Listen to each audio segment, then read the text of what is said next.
Hello, it's me again. This time I'm back with another tutorial, and today it's not Toon Boom though, so that might surprise you. It's actually, I've been asked to maybe do something about the other software I'm using a lot for my animation, which is Moho. So luckily, hopefully rather, this will be a little lecture about your first hour in Moho Pro. Hello, yeah. Future Joel here. I just watched this whole thing back and it's almost 2 hours long, so I'm terribly sorry. I hope you stick with me anyways. 2 hours! So some of you probably are asking now, I thought you were a Toon Boom fanboy. What's happened? Why don't you, what's going on? Why are we suddenly talking about Moho? Well, I don't know about you, but in my job, this is just a fraction of the software packages I'm using solely when it comes to illustration and especially animation. And at the end of the day, you basically use what's right for the job. Everything has its advantages and disadvantages. Unfortunately, after 15 years of working in this field, I can definitely assure you there is no perfect software. So you start to sometimes use multiple tools because each one has their strengths and weaknesses. Before we start, I just wanted to have a little introductory banter again. You can always skip this, of course, if you want to go straight to the tutorial. But if you're completely new to Moho, I think sometimes it's good to know a little bit, about what you're using here, where did it come from, and why is it the way it is today. So a very, very brief history is just, as you can see on the right, this was like Moho 1.0. And it was created by a guy called Mike Clifton, who was until recently a software architect at Adobe. And he originally made it for BOS around the very late 90s. And BOS, if you don't know that, was like a short-lived operating system that was meant as like a an alternative to Mac OS, especially I think because it was made by a former Apple guy. The goal back then even was everybody can make cartoons, so let's make it possible for people to make their own animation on their computers, and with this revolutionary at the time vector technology that he had with the rigging and all that stuff. Later it was bought by a quote-unquote big company, although I don't think it was really that big, but it was bought out basically, and they marketed it and funded the development. That all went well until 2018, when that company decided to fire the whole development team of Moho and all their other graphics applications, and they tried to outsource that development, but to be honest, they just simply didn't have that much interest in their animation field softwares that they offered. So basically you could say Moho missed out on 2 years of development, but in 2020 it was actually bought back by Lost Marble, which was the name of the original company by Mike Clifton that developed it. And I think at least that Cartoon Saloon, the animation studio, probably also has a stake in it because they partnered up with them, and Cartoon Saloon famously uses it in pretty much every one of their productions. Most recently, My Father's Dragon, which is now on Netflix, used Moho in quite some scenes. In any case, so it's back with the original creator. And since then, development has been going strong, which is really great to see.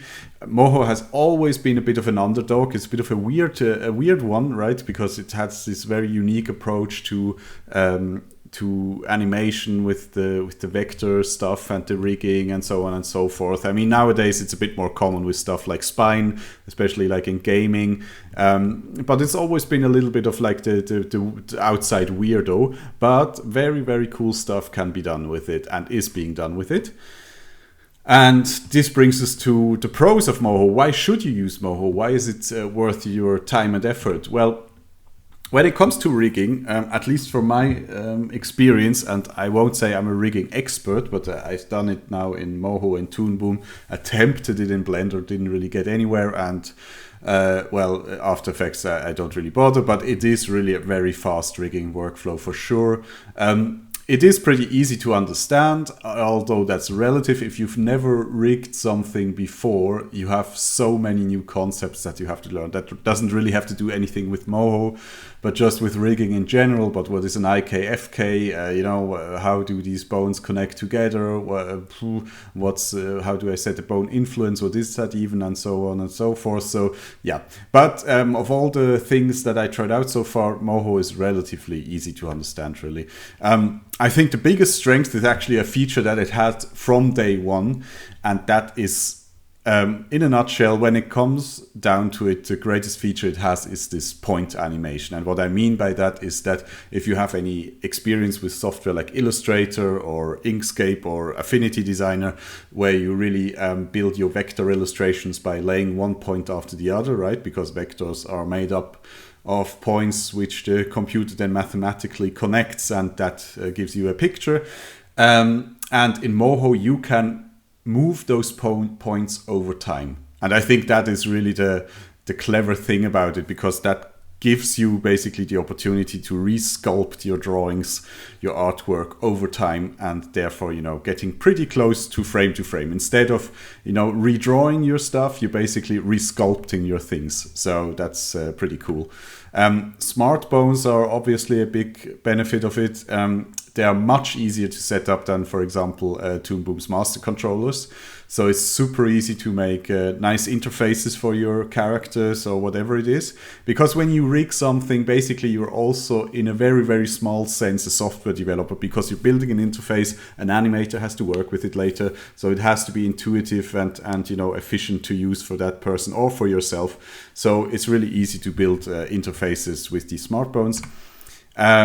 It's funny because Moho basically is kind of like a 3D workflow, but we are just working in a two-dimensional space, right? So it's really like you model your character, you rig your character, and then you animate him, and so on and so forth. You go into the curve editor, adjust the curves. So yeah, that's kind of a 2.5D workflow then. I find, and I did now several movies at work with Toon Boom rigs and several with Moho rigs. I find when you're on a budget and you have to move fast, you have to move quickly. It's possible with both apps, but with Moho I just find I can get out a little bit more visual fidelity, I would call it, with lower effort or with less effort. Stuff like subtle head turns, or just getting a bit of dimensionality into it. That is just so easy to do in Moho. So therefore, when you're on a budget and you're just one person doing it, it's definitely much easier to have some neat little extra features. It's a really nice community, close-knit community. A lot of the people there have been with the software since, version 5 or whatever. And really, really nice developers. It's a small shop, I don't know how many developers it really is, but there's also Victor Paredes, who works for as the Moho animation supervisor at Cartoon Saloon, and at the same time is the product manager for Moho, and he's been with the software for years as well. And they're all super approachable, so that's really nice. Again, if you're like me and you have your dreams of making your own stuff, or you actually do your own stuff for your day job, where you basically have budgets and turnovers where you're working by yourself, it's really a good fit, because it really is made for single users and small teams, rather than something like Toon Boom, which is really catered towards bigger productions and large studios, and makes sense in that environment. There's no subscription, says it all. It's a one-off payment. It's like the old school way. You pay once for the software and then you pay for the upgrades, which is in my mind a really fair business model for all involved. Since you're modeling your characters with setting one point after the other, you don't really need to cash out any money for an expensive tablet or Cintiq, because you can draw with a mouse. And it's actually pretty funny. It's really weird, but one of the things I really enjoy about working in Moho is that I can just slump in my chair, use my mouse, and just, draw my characters that way, instead of being hunched over my Cintiq. So that's kind of a weird benefit, but one that I definitely enjoy. So for me, at least, I find cutout animation, once it's all rigged and you're actually in the animating, it's really fun somehow, because it's just I think I had 1 week to do like 1.5 minutes of animation recently for a thing I did at my day job, and I really thought, Jesus, I need more time. But in the end, I was actually finished a day earlier than the deadline was. Because it can be, obviously it depends on how much effort you want to put into it, but it's just really fun because, once the animation is done, it's done basically, right? You don't have to go back, now I have to clean it up, now I have to in between it, I have to color and all that stuff. It's just, what you see is what you get. So that can be really fun. It's so easy to iterate, it's so easy to, make changes. So that's pretty cool. We are now at version 13.5 with Moho. And as I said, it's now back with the original developers, and I think 14 is going to be great. But that's speculation. But I think 14 is going to probably iron out a lot of the kinks that it inevitably has, as any software. But I think in the long run, it probably will be a good investment to learn it. So now I have to burst the bubble a little bit because, of course, as any software, Moho has some cons as well. So if you really want to do frame-by-frame animation, if that's your, that's your thing, that's what you want to do, that's what you enjoy the most, and so on.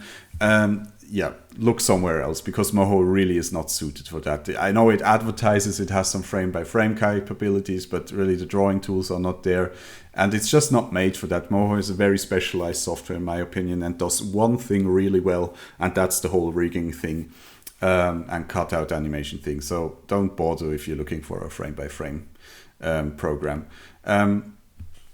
That doesn't really have to do with Moho. That has more to do, in my opinion, with the technique of cutout animation.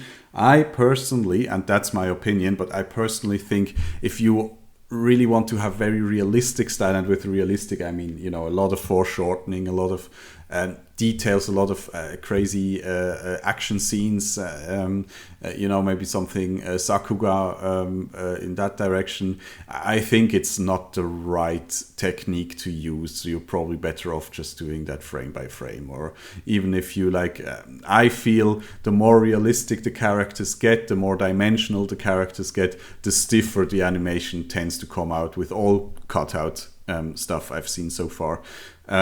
So yeah, I don't know, that's just my opinion, but probably if you're more into realism and really that kind of stuff, then better stick with frame by frame.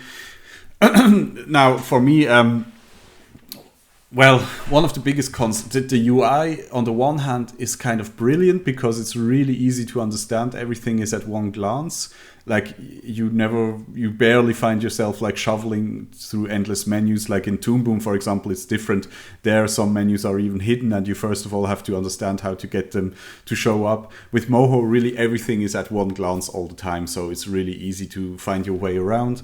But it, as I said, it was originally developed for BOS, and then I guess for the Mac OS and then Windows, and it just shows a few user interface quirks by now. You will see it. Just the user interface feels a bit non-standard, let's put it like this, but it's definitely usable. It's quite intuitive actually. But yeah, the viewport, I think the viewport probably definitely needs an overhaul. It's a bit of hit or miss. I don't know if it's also because I'm now on an M1 Mac, but sometimes it kind of loses. For example, if you have a lot of nested layers and you have masking going on, it only shows the masks in rendered view. That doesn't have to do anything with the M1, but stuff like that. I just think the viewport also shows its age a bit. It's definitely workable, it's fine, but also if you have huge scenes, which definitely won't be a problem for you, especially in the beginning, but if you open a few of the example files that come with Moho, you will see that it gets a bit chompy quite fast, so you don't really have any sort of real-time playback anymore. So, but I'm sure they're working on that too. That can be seen as a pro, but also as a con. It has a smaller user base than the competition, of course. Therefore, it's a bit more easier to find your way around, and they're always really helpful. So you get, you know, if you have a question, you can ask on the forum, or there are some Discord servers, and you get help pretty easily. But it is a small user base compared to competition. That's no question.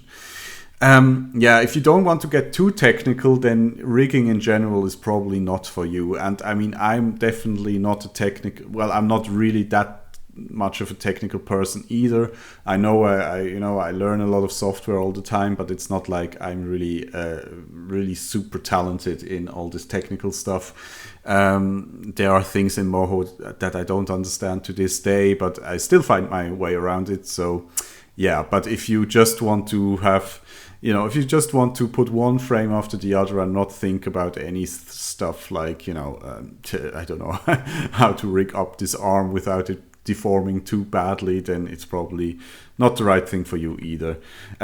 Because for me, rigging is really the part I enjoy the least. There are people that are really into it. They love rigging. They love this puzzle, but for me, that's kind of always the drag.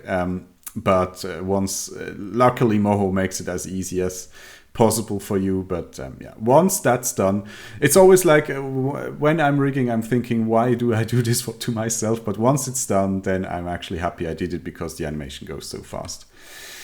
All right, so now to our project. What are we going to create today?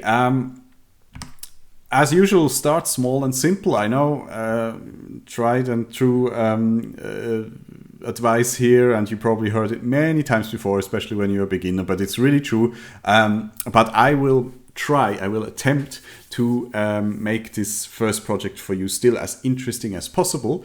And therefore I thought, as a first thing, let's start at the very beginning and with the bouncing what? No, okay, people, okay, calm down. I see.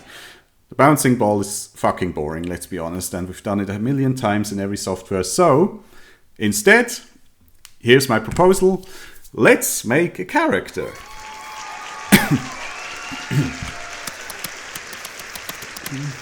Out of one shape. All right.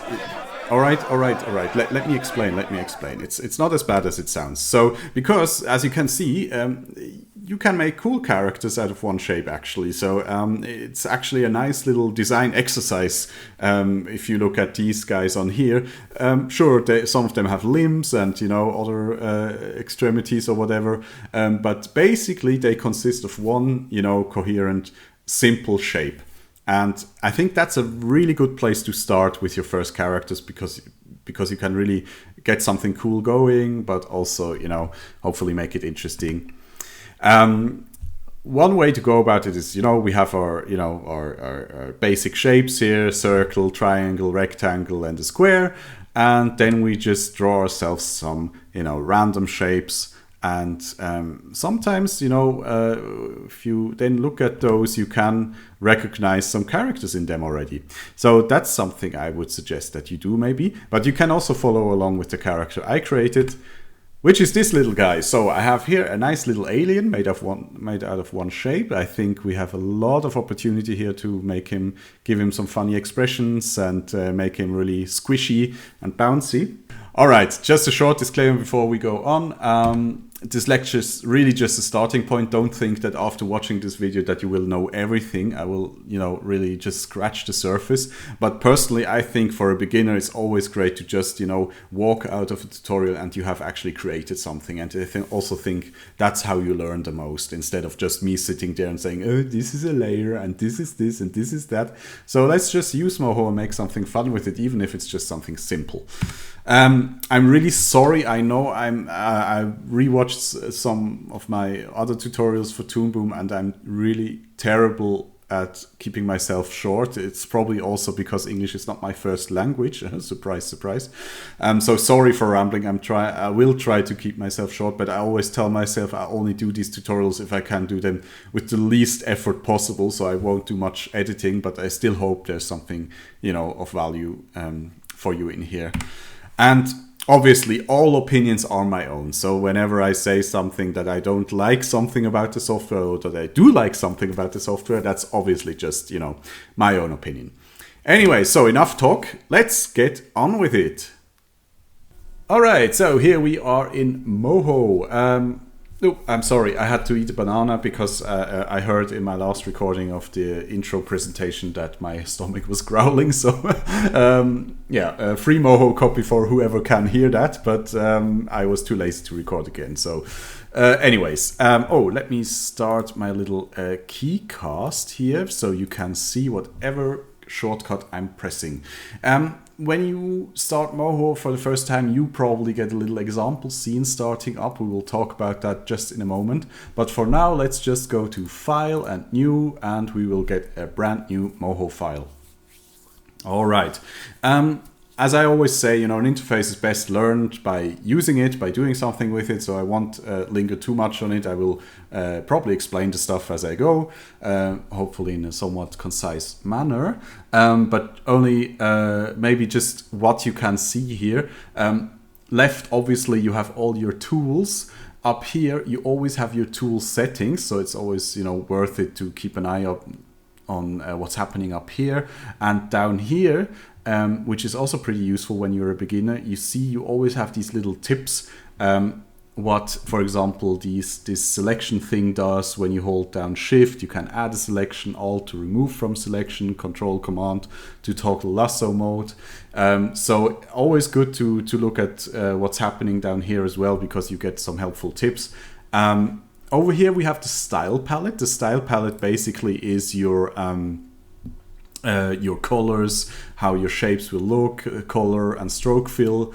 I don't know if some of you have experience with something like Illustrator or any other vector drawing software. You're probably familiar with it. If not, I hope I can explain it to you the best I can, because vectors work a bit differently than just drawing something with bitmaps.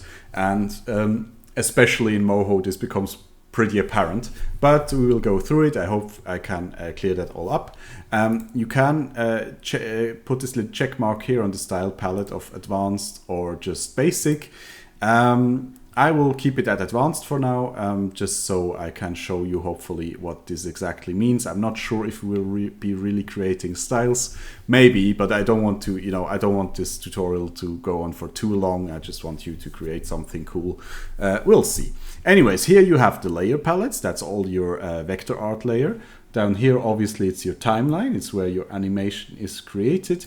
You see you have different views for this timeline. You have a sequencer, you have a motion graph. What these are, we'll get to that later. And down here, you have some further options for interpolation and so on and so forth. Very first thing for now, let's maybe set this interpolation mode from smooth to linear. This just means that it won't apply any easing to your animation. Smooth is fine for later when you're doing actual animation, but for rigging, I would keep it at linear. You will see why later. And probably you notice that in my Moho, things might look a little bit different here and there. For example, over here, I have a little tab here which suddenly has more tools than you probably have installed at the moment. These are called scripts, and these are basically third-party tools that the good people in the Moho community are developing, that you can download for free and install, and it gives you just additional great tools. Would definitely suggest to look at mohoscripts.com for some really helpful stuff. It's super easy to install. But don't worry, for this tutorial, we will really stick with the basic tools that come with Moho. Okay. Now, first things first, I would suggest go into File and Project Settings. Now, yours will probably look like this. For some reason, Moho still has as a default project file setting 720p. Which is really, I think our computers nowadays are strong enough to handle full HD resolution. So I would suggest to just first things first, change this here to 1080p, so you have a full HD file, and then also save this as a default. So from now on, every time you create a new file, you will have the proper dimension. You can also choose anything else you like, if you like to go 4K or whatever, but I think 1080 is quite good for now. if you go under, I'm on a Mac here, obviously, so, but I guess with Windows it's probably under Edit. Here it's under Moho Preferences. You get this little window here, and here you have a lot of nice preferences as well that you can play around with. The only thing for now that if you like, I sometimes change the startup file, which yours is probably now set on default startup file. I just do no document because I don't want it to load a example file every time it starts. Exactly, yeah, that's that. And then the other thing is underneath preferences, you have edit keyboard shortcuts. So here you probably have it set to default. So you have all your default keyboard shortcuts here. You can make yourself a new shortcut set when pressing on new over here, and you can give it a name. And with that, then you can basically edit all your shortcuts and create new ones if you want, or put them to your fancy. I will try to really just work with the defaults we already have, but just so much I created some shortcuts for, creating a new vector layer, selecting all keyframes in the timeline, and resetting the rotation. Just, because those are things I use a lot, but just so you know, if you ever find something that doesn't have any shortcut assigned yet, this is where you can change that. Speaking of shortcuts, I activated a little screencast here. So in the right corner, I pull this a little bit down, you can always see which key I'm currently pressing. Yeah, so much for that. Okay, so now we know we want to create this little alien character, and reference is pretty much everything. Before we do that though, I will tell you one little other thing that's about the interface. If you go in Window, you see you have all these windows here selected that are currently visible. Now that's one of the things I meant about Moho being a little bit non-standard when it comes to interface. In every other software I could just drag this layers window out and have it sit tightly wherever I want. In Moho you have to go onto docking, and you see everything that has a check mark is currently docked.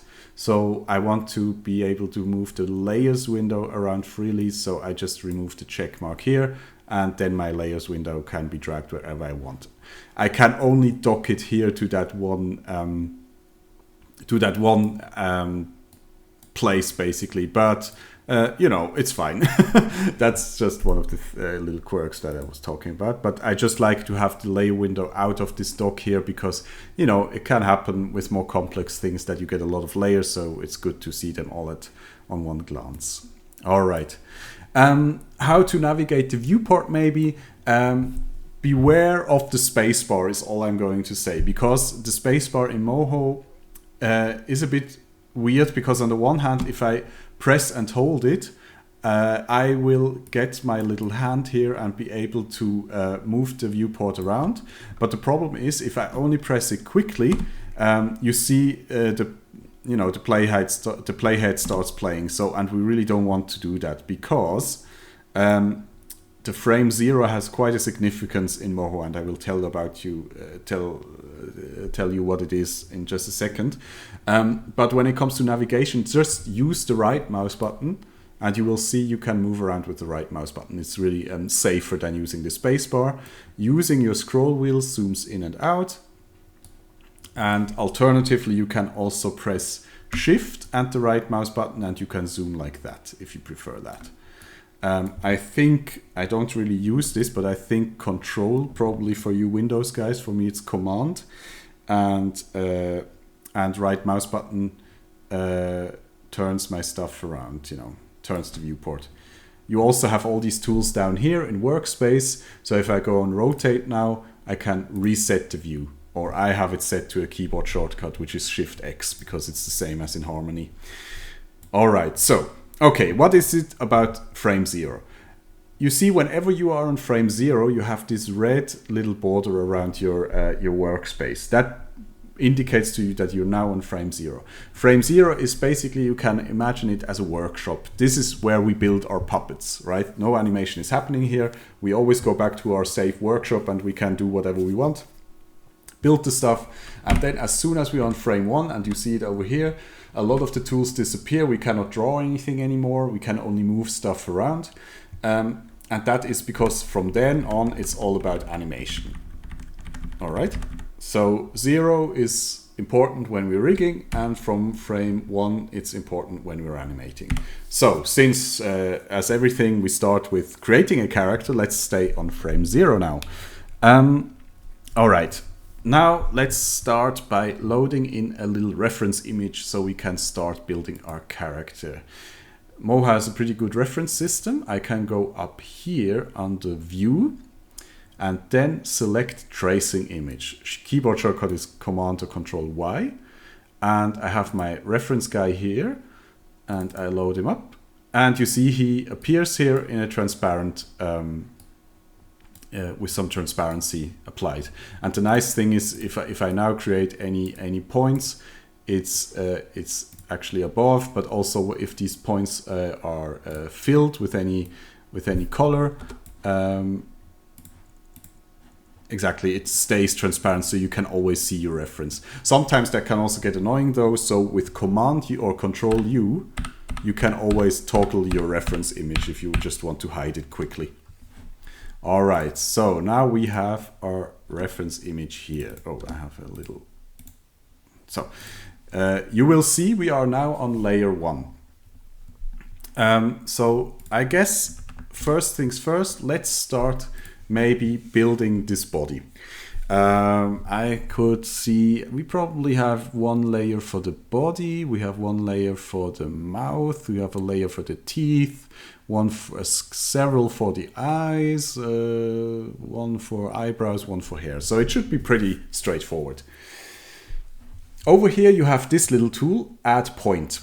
This is basically what it says, add a point, right? Again, in Moho, basically you work in a way that you draw your stuff by adding points, not so much by using the freehand tool over here. You could use that too, but to be honest, it's really not worth it, because since it is about rigging here, it's really important that you are pretty precise about where your points are, because your points determine of how your character will be deformed. In the Add Points tool, I would suggest for now that you turn off Auto Weld, you turn off Autofill, you turn off Auto Stroke, and you turn on Sharp Corners, and you also turn off Show Bezier Handles, so that your settings basically look like this, because this is really how we get the really vanilla form of a curve in Moho. And I think that's a pretty good exercise for you to just see how a shape is really created in Moho. Okay, we have our points tool selected. Now let's maybe start here. Press and hold your mouse and pull this little string out, and let's make our first line, because right now we can only draw straight lines because I put it on Sharp Corners, over here. All right, everywhere basically where you would expect a sharp curve, you could set a point. Okay, let's set the next one down to here. Click and drag on this point down here. Click and drag on this point down here. Click and drag maybe here, maybe one here, maybe one here. Up to here, I will set point here, because it is always good when you're building a character that it has the same amount of points on each side, that it is kind of symmetrical. So let's put one here. Let's put one here. We need one here, and then maybe one here, and one here. So I'm still holding on to this, but if you let go, it's no problem either. Then just go over here to the Transform Point tool, and you can select the points that you already created if you messed up somewhere. Now I want to close these two things here. With the Transform Points as well, the Add Points tool, you can always turn on Auto Weld, and then when you get close to the end of your curve, basically, or any other point, you will see it will get green. That means when you let go the mouse, it closes that shape. So now the curve is closed. Alternatively, if you prefer, I sometimes do it like that, because when I have points very close together, sometimes they get welded by accident. So you can just get close to the point that you want to weld to and press enter. And you see it's closed now as well. All right. So now we have a curve here, and here's the thing, and I think I always try when I do these tutorials to remember what threw me off a little bit when I first used this software, and I think that's one of the things. Curves and shapes are two different things in Moho. So right now we basically just have an empty curve. If I would now press Command or Control R and render, you see it doesn't show me anything because there is nothing. The tracing image is not rendered anyway, because it's just a reference, and this curve is there, but it's really just information. But there is no style or we didn't tell Moho yet, okay, I want the line of this curve to look like this and the fill color of this curve to look like that.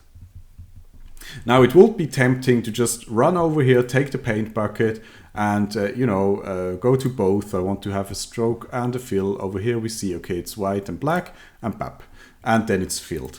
And while it works in this scenario, the fill tool can sometimes get a bit confusing, because let's just say for demonstration purposes, I have two shapes overlapping here. And now I would take the fill tool, and you see the fill tool automatically basically takes any closed shape you have. It doesn't recognize the two circles as separate objects anymore because they're on the same layer.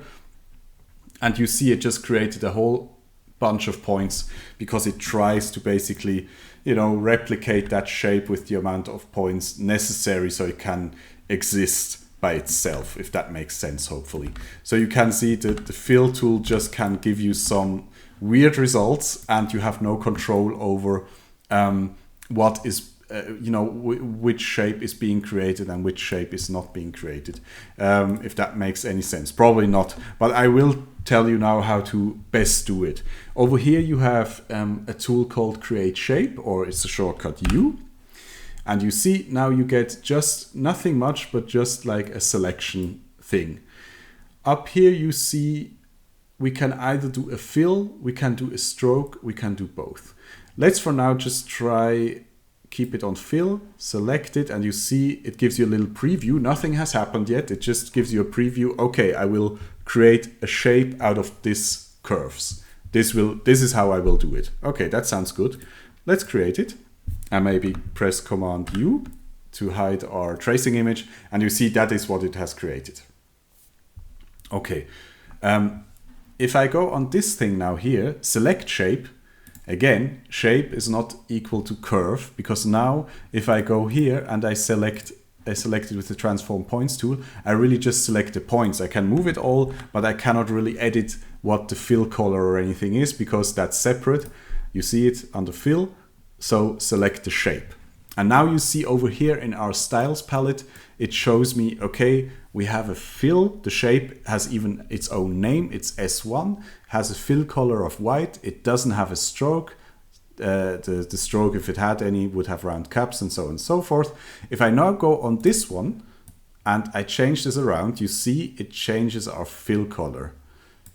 So what if I now created this shape, but I'm like, I actually also want a stroke here. All I have to do is just to turn on this, and you see a stroke appeared. And I can then change the stroke color here. There we go. That's basically how shapes more or less work. Now the tricky part about it all is I could now also go, and I don't even know if this will work, but I will try. I could go back to my Create Shape tool, and I could select Stroke, and then just, for example, select these 3 points here. And now I could press Create Shape again. And you see over here it has changed to S2, because I have now basically with these curves I have created a second shape, which is called S2. And if I now change the colors around, it will just change the colors of this second shape that I created. This can sometimes, lead to some problems when you, accidentally have two shapes layered on top of each other. If I would select this stroke now that is identified as a separate shape and press the up arrow, or the down arrow rather, sorry, in Toon Boom it's the up arrow, in Moho it's the down arrow, you can see it moves below the first shape that we had, the S1. If I select that and I press the down arrow, you can see it again. I can also just select that shape and press backspace or delete, and you see it's gone. So now we really just have this one shape, and the shape can have both a fill and a stroke, or just a fill or just a stroke. Everything's possible. All right, so I hope that kind of, just keep in mind shapes and stroke colors are not the same as just a curve, right? Curve is just the information on what form the shape has, and shape and the styles over here, they apply just a shape to that contour. Okay, I don't want to confuse you too much, but I just thought that information was kind of important. Now, I think to keep it easy, we will just make this little alien character without any stroke color. So I will turn stroke off. And actually, you know what? Maybe disable advanced here, because I think we will really just keep it simple for this tutorial and really just work with normal colors and not assign any styles and so on. Okay, so press Command U again to get our reference image back. Now, obviously, let me actually do the most important thing. And save this thing. Now obviously this is not really what we want, because we only have sharp corners everywhere, but here is this. Now there are two ways actually. You can either now go onto your transform point tool and activate this, show Bezier handles, and it won't show you any actually, because we are because all the points are already sharpened, so there is no Bezier. So in that case, let's go to curvature, press C, or this little tool here, sorry for the confusion, and then just take one point and click and drag, and you can see some things happening, because now we are adding curvature to these points. So let's go a little bit through and just, you can also grab these little Bezier points and adjust it so it gets closer to the shape. You can also, and that's also a helpful tip, if I'm now on here and I see, I want to move one of these points, so I have to go over here, select the transform points tool, move it, go back to curvature. Moho, same as with Toon Boom, and there I really made sure I told you that early on, because it can save you a lot of time, so I will tell you here. Same thing, we have transform points, we see the keyboard shortcut is T. If I only press this shortly, it will, it will change permanently, which is fine, but then I have to press C again to come back to the curves tool. So alternatively, I can just press and hold down T, and then I can move my thing and then let go again. And then you see it's back to the curves tool. Seems to be a bug actually, because it didn't quite work, so sorry about that. Okay, but anyways, let's just adjust our shape. If you hold down Option or Alt, you can also just move Bezier handles separately, which sometimes is useful for getting close to the shape you actually want. So from what I can see, I think we need another point here, because I can't quite get this shape right with the current amount of points I have. So I'd press A, I add one here, and I add one over here again, so that we have the same amount of points on both sides. Go back to my curves tool. If you want, you can now also be on the transform point tool and activate the Beziers here. You don't have to do it the way I now just did it, where you just create sharp corners at first and then go in and do the curving. You can also have curves from the start. I just find it a bit easier to get a good shape with less points, Although it's always, with cutout, it's always a bit of a, you always have to kind of determine how many points are too many, how many are too little, because you don't want to have too few of them, because then the deformation will not work correctly. But you also don't want to have too many of them, because then the shape will look wobbly. So, all right. Anyways, if you don't have a point here, there's also another way to get your Bezier handles. You can just press Command or Control M, and then it just smooths your point. And then you get these Bezier handles automatically, so you don't have to go to the curvature tool if you don't want to. Okay, kind of like that. Again, scroll wheel to scroll in. Yeah, maybe Alt. All right. Let's see, what do we have here? It's kind of hard to tell now. A to add a point, so we can get these little blobby things going.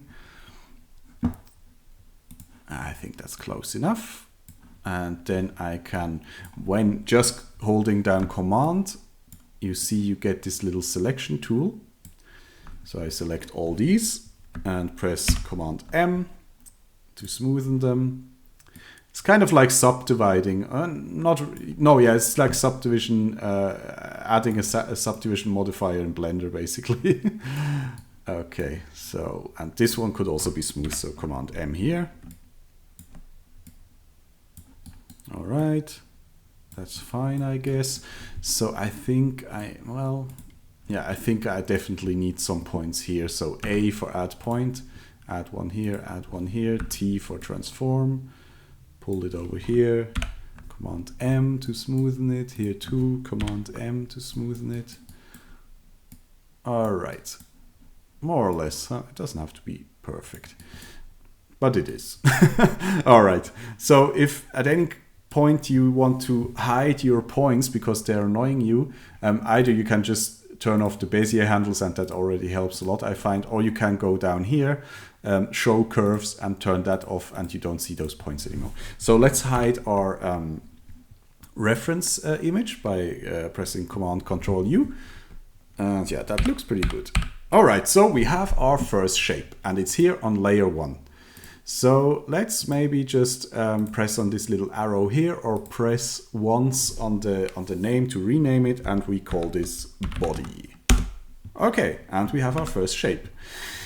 Now, it's good from the very start to really separate all your little parts that you want to move individually. You will get better at that with practice, but I now already know, okay, I will probably just have now a layer for the mouth, or probably several layers. So let's continue with that.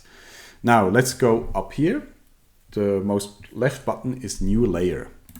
And you see when you press that, you get a whole bunch of layers that you can insert. The one we want obviously is a new vector layer. And we can rename that and call it mouth inside. Always really important to name your layers here, because it will get confusing. So take that time. Okay, same thing. Back to add points.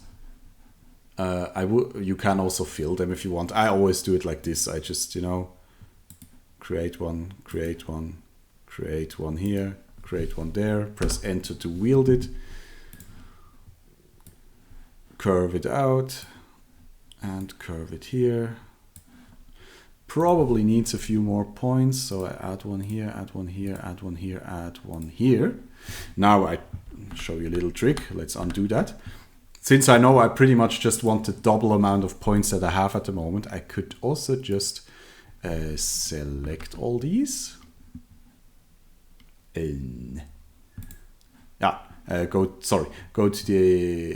Go to the select points tool, select all these, and here you have a little button split, and you see it automatically creates some points for you. Now we just have to make sure that this is kind of, I go back to my curvature tool, deselect. If you want to deselect, then you just have to click outside of any points. Oh, and if I'm actually, there's a much easier way. If I'm on my curvature tools right now, I can also just press Command, and with that I can select points. And I think, yeah. With command, you always get to the selection tool, basically. Okay, back to transform. Move them over here. All right, that looks pretty good for me. Fine enough. Good enough. Maybe this one we could. And again, if you prefer, you can also, you don't have to go to the curvature tools all the time. You can also just, you know, activate the Bezier handles over here with this little button. All right. All right, so same spiel. Yeah, probably will also smooth that one out a little bit, but make a sharp corner, but not so sharp. Okay, so now let's go back to our create shape tool. Select it all, and this time we want to have. I think this time we want to have both because we want to give him some sort of lips, because when he closes his mouth, we want still there to be a little, you know, a little line that shows. So let's go both and create shape. All right. And now maybe so we can see it better, press Command U to hide our reference image. And you can see right now, yeah, it doesn't show, of course, because it's the same fill color as our main skin color. You can, by the way, you can use whatever fill color you like. You don't have to use mine. But now let's take a little darker red, because this is only the inside of the mouth.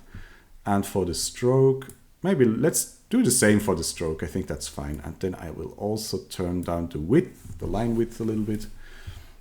And I think that's fine. Okay, now you're probably wondering yourself, why didn't you just draw the whole mouth, basically? You know, you draw teeth and you draw so that's the thing, right? Like these vector things, they work very differently than drawing traditionally. If you would draw this traditionally, you would just, you know, line it and make the teeth and make this and make that.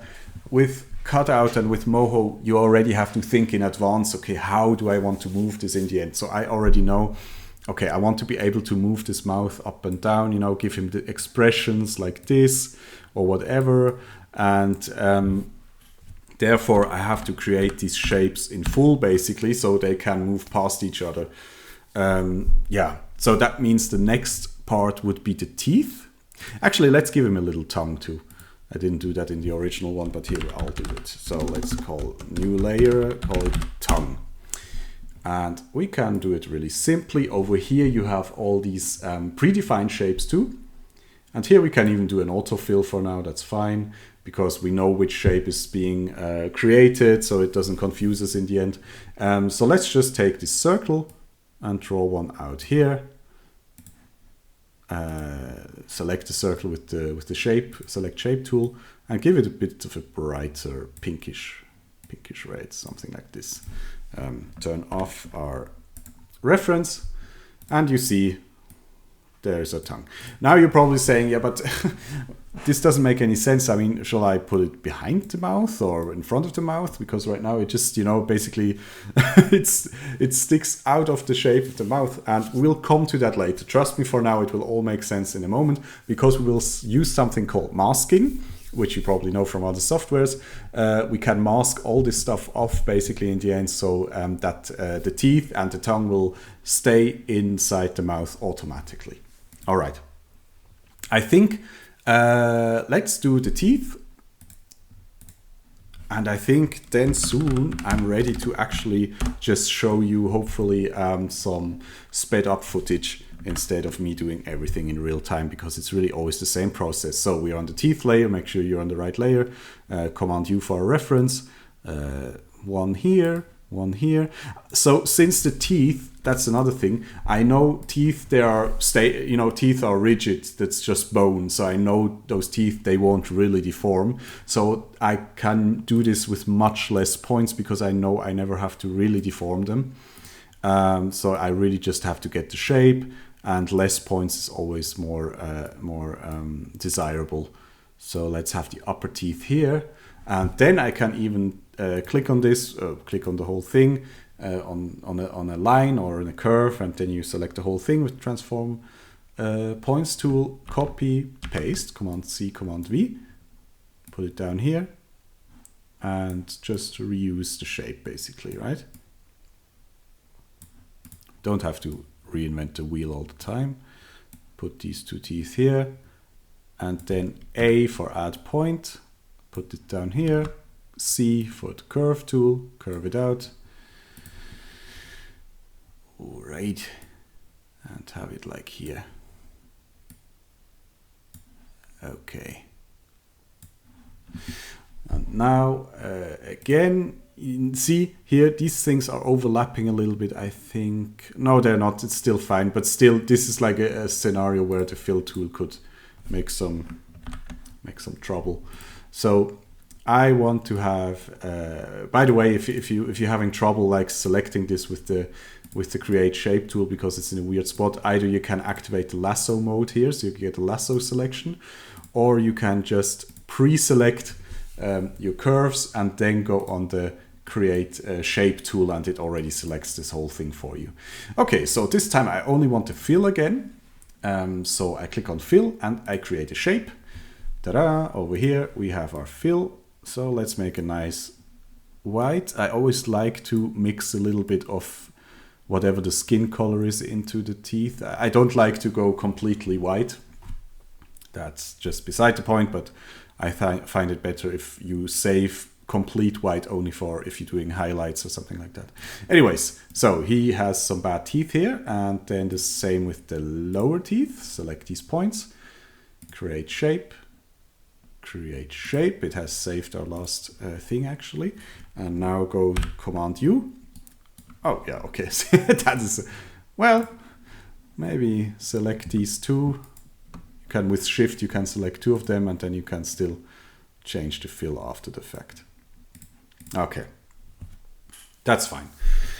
All right, so we are making progress. We already have our body, we have the teeth layers, we have the mouth layer, and we have a tongue. Now the problem is everything is on top of each other. So now we come into an area of Moho which can be a bit confusing at the beginning, but with time it makes sense. We want to basically mask off the teeth and the tongue by this mouth shape. So what we have to do is we select our teeth layer, we select the tongue and the mouth inside with Shift, so that we have everything. You right click on the layer and there is an option group with selection. And it does pretty much what it says. It puts it all in a group layer. This group layer we just call mouth. Okay. And now we want to use the mouth basically as a mask, and the tongue and the teeth should be hidden. Everything that's outside of this mouth shape should be hidden basically, except the mouth itself. So now double click on this mouth layer and your layer settings are open. You will use those a lot, by the way. And there's a tab called masking. Remember, we are on the group layer now, because we want in the group mask, we have 2 options. No masking in this group, reveal all or hide all. Basically, hide all means hide everything that's not on the mask, and reveal all means show everything that's not on the mask. Since we know we want to hide it all, whatever is not on the mask being the mouth shape, should be hidden. So just click that and click apply. And you see it already works because, and that's important, the mouth has to be the lowest layer, and those 2 are on top of it. Tongue, teeth. So let's see what it did. You see it has some new symbols next to the vector symbol. If I click on it, you see it says here add to mask. You don't even have to close the layer settings. You can keep them open. It will just change according to the layer you select. So it added our mouth to the mask. It added the tongue. It says mask this layer. So this is the layer we want to mask off, and the teeth as well. All right. So now there's one problem because right now it also uses the stroke of the mouth to mask the whole thing. And that can get some problems later if we want to close the mouth, that it basically doesn't show up these strokes because they're still being, basically negated by the stuff that it's masking. But here on the mouth inside layer, you can click exclude strokes, and then it doesn't use the strokes itself as a mask. And now you have a really nice mouth. And you see, if I now go on the mouth inside and I would move these points, I can basically close it. And we will do this properly.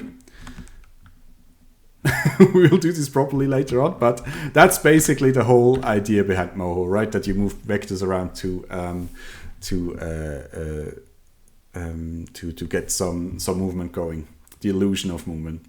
Actually, I will just do a little adjustment. I don't know about you, but I am always freaked out by too thick lips on characters, on cartoony characters. So I will just select that mouth shape and set the width to 2 or something. Yeah, that's a bit better. That's a bit more appealing. All right, let's close this mouth layer. We don't need it for now, and press Command U to bring our tracing image back.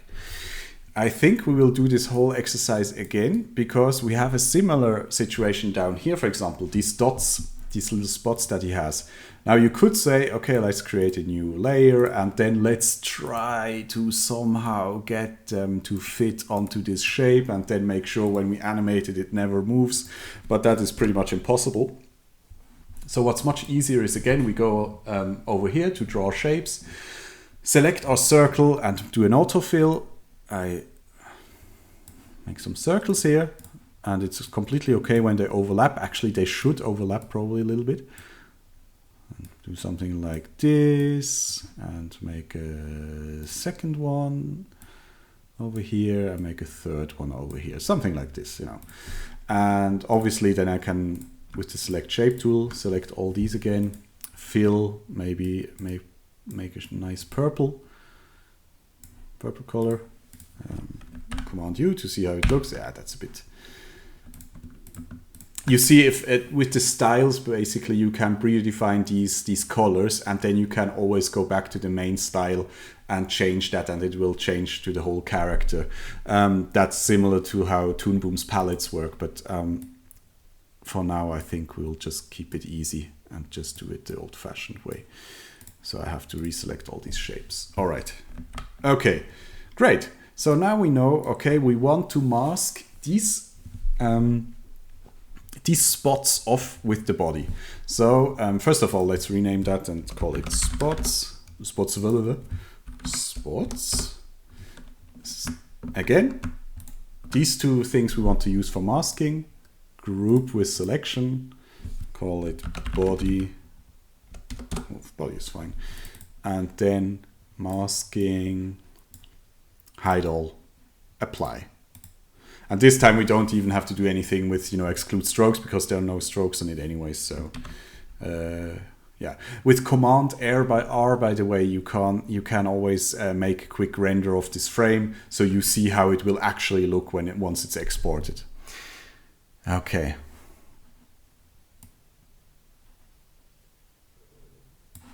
All right. So that's it.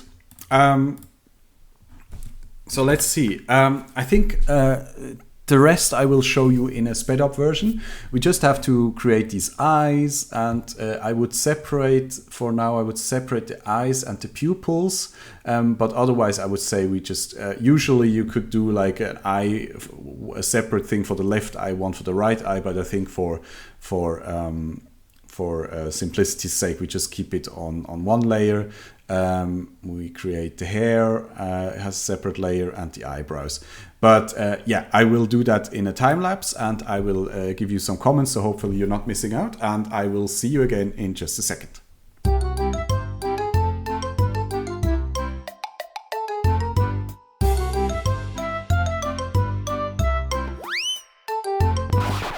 Hello, it's me again. Just very quickly, because I actually think I should explain this. I'm currently on the eyebrows, and these are a bit...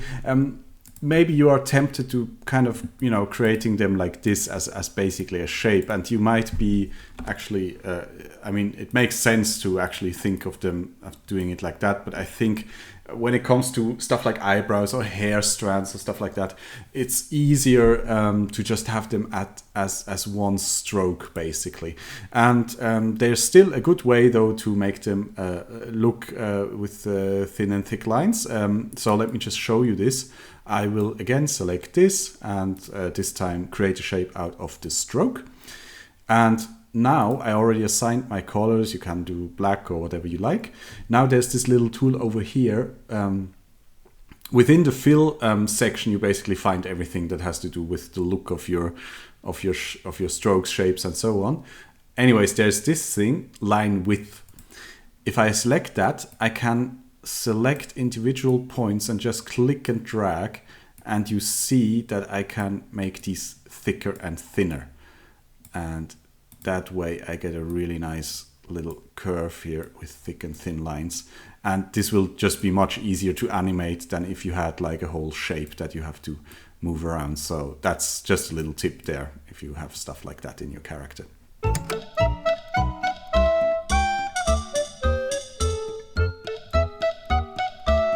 Hi, just a little bit, little tip. I'm currently working on these little cheeks here, and since I know if the character would turn his head, probably these cheeks would pop out. So I can't just do them as lines, right? Because they are actual volume.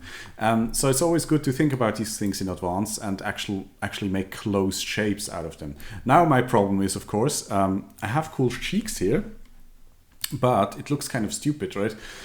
Because it's just basically just a blob. And the line, I want these lines to separate it, but yeah, it doesn't work. But luckily there's a tool in Moho, again over here, right next to the line width tool, there's hide edge.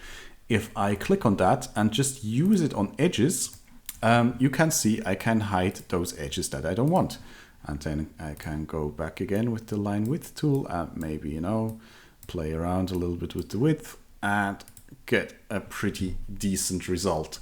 So, you know, when doing these vector characters, it's always good to you know, as I said, think in shapes and not so much in lines.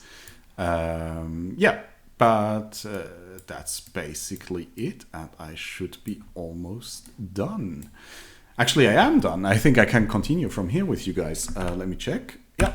Okay, so now we have our whole character here. I don't like really. Don't really like this cheek over here. Another trick, by the way. I know it's kind of you will get a lot of layers by the end, right? And sometimes it's annoying to like click through these layers to find the right one. And you're probably wondering, gosh, can't I just select the shape directly from here? And luckily there is. Just press Option or Alt and right click on the shape that you want to go to, and you see it automatically selects the layers depending on which shape I'm selecting. Anyways, right now I want to work on this cheek a little bit at least. I could, yeah, it's probably, I mean, in a real scenario I would put it on a separate layer, but I'm really too lazy for that right now. So let's just, you know, adjust this a little bit so it doesn't overlap this eye. All right, so there's one more thing I want to do for the eyes. First of all, I think we can group some stuff here to make it a little bit easier to manage. So maybe let's take the pupils and the eye white and group these. The shadow we leave outside, and you will see why in a second. And just call these eyes. And because now in this eyes layer, again, I want to do some masking because I want this guy to be able to close his eyes. So let's make a new vector layer and call it eyelids. And then I can just maybe take a little rectangle and put one lid here and one lid here. And you probably already can guess where this is going. Let's let's maybe just make a little bit of a darker shade.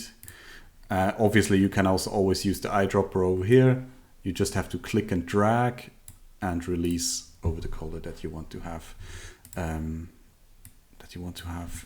sampled to apply, and just make them a bit, you know, give them a bit of a curve. All right. And now you probably can guess what happens, although it's gonna be a little bit different. I go on the layer settings of the eyes, masking, hide all. actually it worked. That's great. So right now I can move my eyelids up and down. That's great. Problem is, I mean, it's not really a problem. If you want, you can leave it like that, because the pupils, they also only go to the edge of the eyes, which is sometimes desirable, right? Because you want to have them stick within your eye white.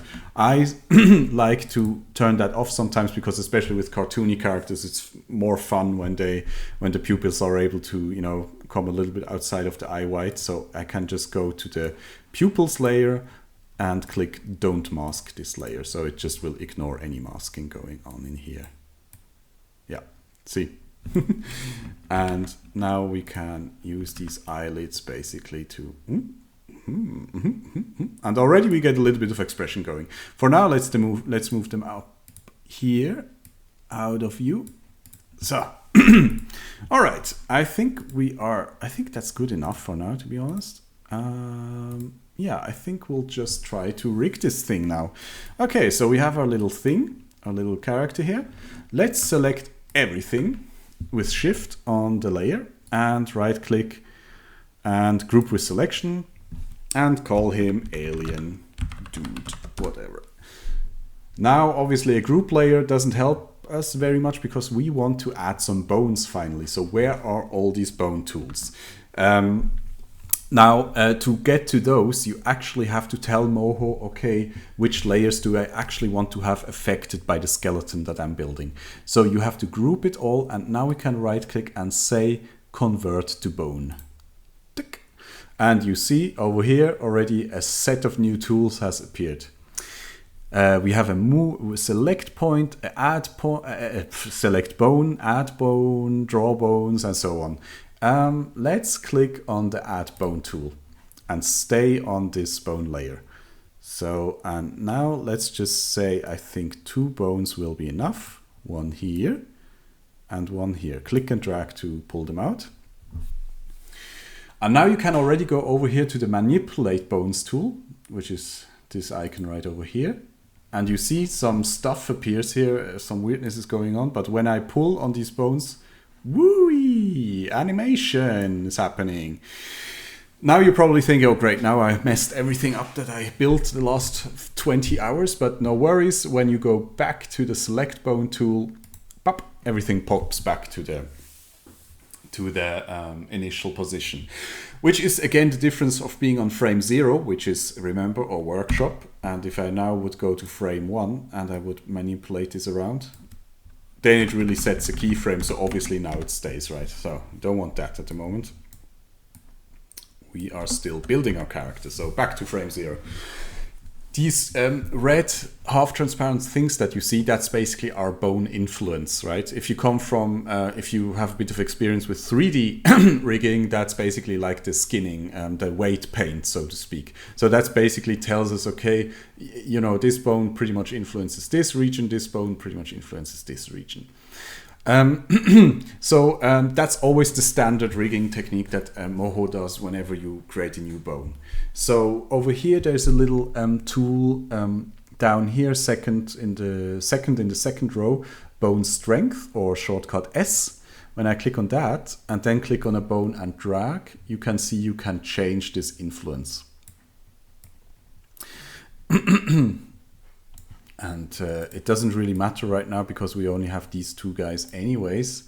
But yeah, that's important to know. Now, the problem we're having at the moment a little bit is that this guy, you know, when I just, you know, as you can see, Moho does IK out of the box. IK means basically that when I pull on this bone, its parent bone, which is this one, is influenced as well. It's not just like turning this. If ever you want to skip IK and really just move this bone and all its children, you can always hold down Option or Alt and then move it. And then you see it really only moves that bone. Still, I think it would be nice if, you know, if it would be kind of has like a root bone, because these are basically influencing the characters already. And I just wanted parented to a bone that is just mainly there for stabilizing it and for, you know, being sort of a parent bone to everything. So let's click away. Let's select bone tool with B, click off, so nothing is selected. Then add another bone over here. And you can see at the moment this does nothing really. You can just move it around because it's not parented to anything. But we want this bone, which is the first bone in this hierarchy, to be parented to that one. So that is basically its parent. And by the way, turn down the bone strength because we don't really want it to influence anything. It's just here for positioning. So select this bone. And let's see, over here you have reparent bone right below the select bone tool.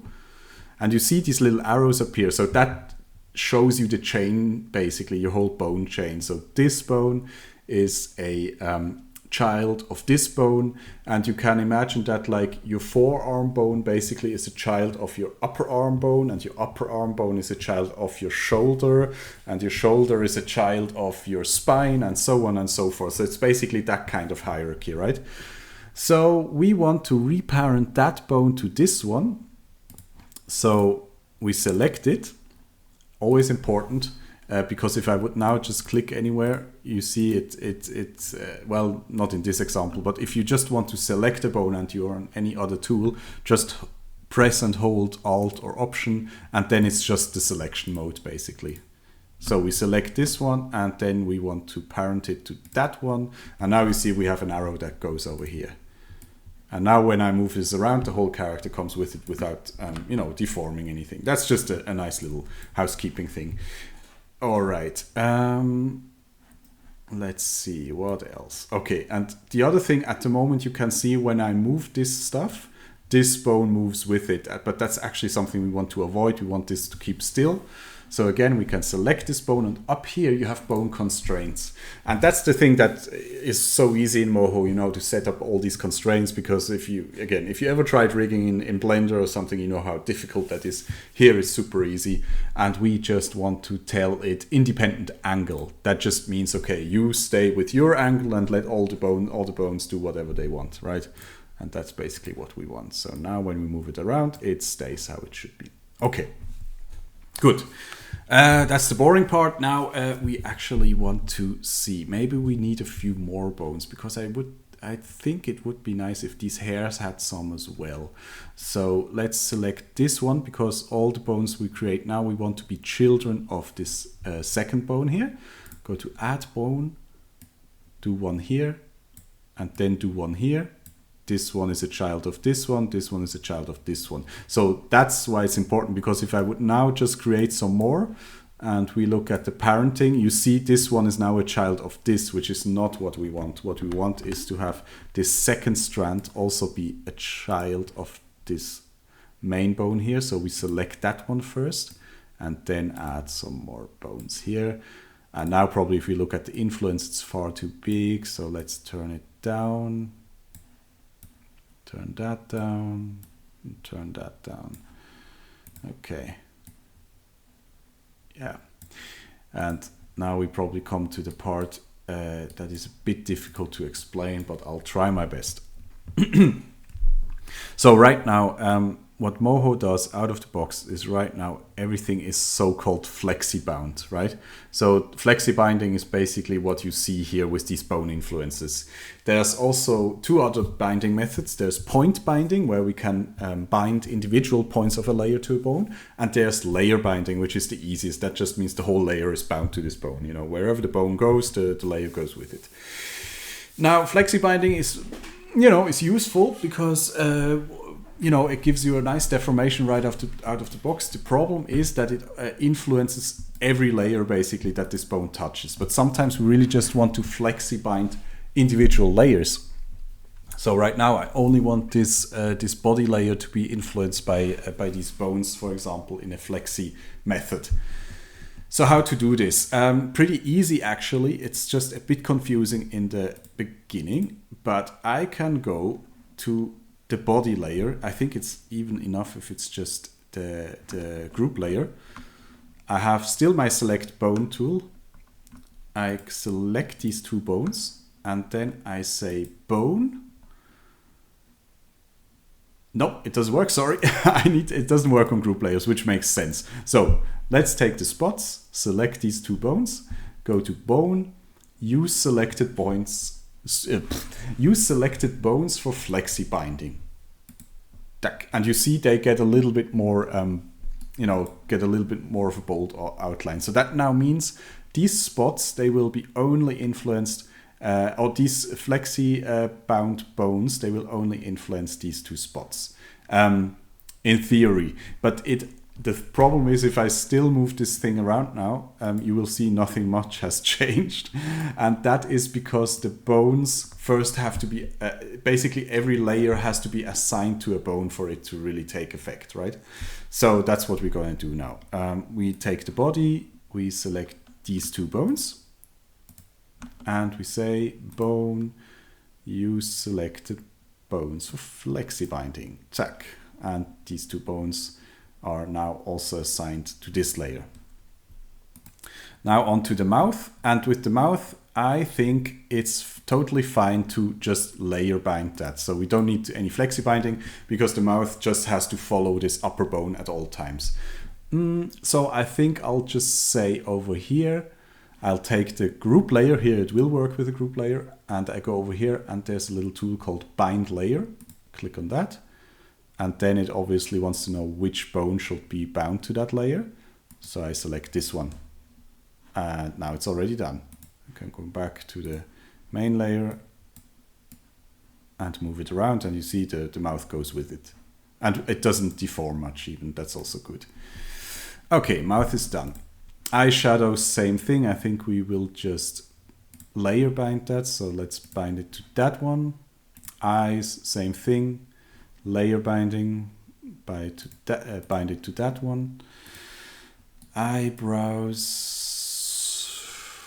yeah, let's bind it to that one, that's fine. Cheeks, also layer bind. It's pretty easy rig. And now the hair obviously is a bit different because the hair has some elasticity in it, right? So we want the hair to actually only be influenced by these bones here. These bones get dragged around by the head bone, but we want the hair to only react to whenever these bones are moving. So let's select all these bones, go bone, use selected bones for flexi binding. And now let's see, hopefully it works. Yeah, now you can see it doesn't really influence the head anymore, the head doesn't influence the hair anymore, and everything should now basically work as expected. Okie dokie. Wee. Probably still easy to hold on. Alt. Okay, great. Now let's do something fun, because that's one of the big advantages of Moho. First of all, save. And now let's select all these bones here. And because since I'm lazy and I don't want to animate this hair when the character moving his head around, let's just go to select all these bones, go to bone constraint, and down here you have something interesting. It's called bone dynamics. That's basically a physics thing, right? So that the bone move by themselves and you get automatic overlap. Let's activate this and maybe set everything for now to 1. Now, obviously, you won't see anything right now because it will only move when the head is moving, but we can make a little test. Let's go to frame 1, have the move bone, what is it called? Manipulate bone, or you can use the transform bone to, oh shit, sorry. What's going on? So, move it once over here. And then let's move fast over here and go to frame 14. You don't have to click anything, just to go to the frames and manipulate the bone. And you already see now we can, and then maybe we go up again and let's see how that looks. And go frame 1 and press space to play. Boing, boing, boing. And you see the hair is doing, doing, doing. And the hair is moving by itself. So that's pretty funny. That is pretty good, a good thing to do for, saving yourself some time. The second thing I would do is, some people, they really like to, we will see what Smartbones really are later, but I personally, I really like to have some freedom in my rigs and be able to move the eyes however I want. Some people, they like to just bind them to dials and have them go left, right, up, down. I find it a bit easier to have them just bound to their own little bone, and then I can move them around however I want. So let's select this head bone, because that's where we want to parent it to, and go to add bone. But this time, instead of clicking and dragging, undo that, just click once. And you see, it made just this little dot. This is a bone nonetheless, it's just called a pin bone. So it doesn't have any length and it can't be rotated. It can only be moved around. And that's basically what we want, because it's basically just a handle for our eyes. Okay, again, don't get too hasty and click already, because then it will be parented to that one. But we want to parent both of them separately to this head bone. So select this and click again. All right. And actually, I think it would be nice to have a third bone with which you can move both eyes at the same time, and then you can also move them separately. So that's super easy to do. Again, click the head bone and maybe make one here in the middle, something like that. Now, basically, what happens when I move this around, it moves by itself, and so on. By the way, on frame 0, when I move bones, they don't influence anything. With this tool here, transform bone doesn't influence anything, because we are in our workshop, and here is where we set up where our bones shall go. As soon as I go on frame 1, it doesn't influence anything either, probably doesn't have any strength. But the same can be said for something like that. You see, when I use transform bone and move it around, be careful, because now it's basically moved it permanently. So this is basically your default state now. We don't want to do that. But that's why on frame 0 it doesn't influence your character really. So to test it out, some things you can do with that manipulate bone tool. But if you really just have a transform thing like this, that you just move and don't rotate, then you have to go to frame 1 to see how it works. Anyways, what I really wanted to do is I want to, when I move this main thing here, that both pupils come with it. So let's look at our parenting. Okay, right now it can't work because all of these things are parented to the head bone. But these smaller ones, I want to parent to this one actually. I already have one selected, so I parent it to here. Press Alt or Option to select this one and parent it to here. And this one is still selected to the main bone, so it will always go with it. Now what we can already see is now when I move this middle one, it moves both, but I can also move them separately. Now we have to just bind these points of this pupil to our pin bones here. Let's look at the influence. We don't need to have them that. Actually, we can probably turn them all down, because I'm going to show you the third binding method now. Let's go into our eye layers. Let's select the pupils.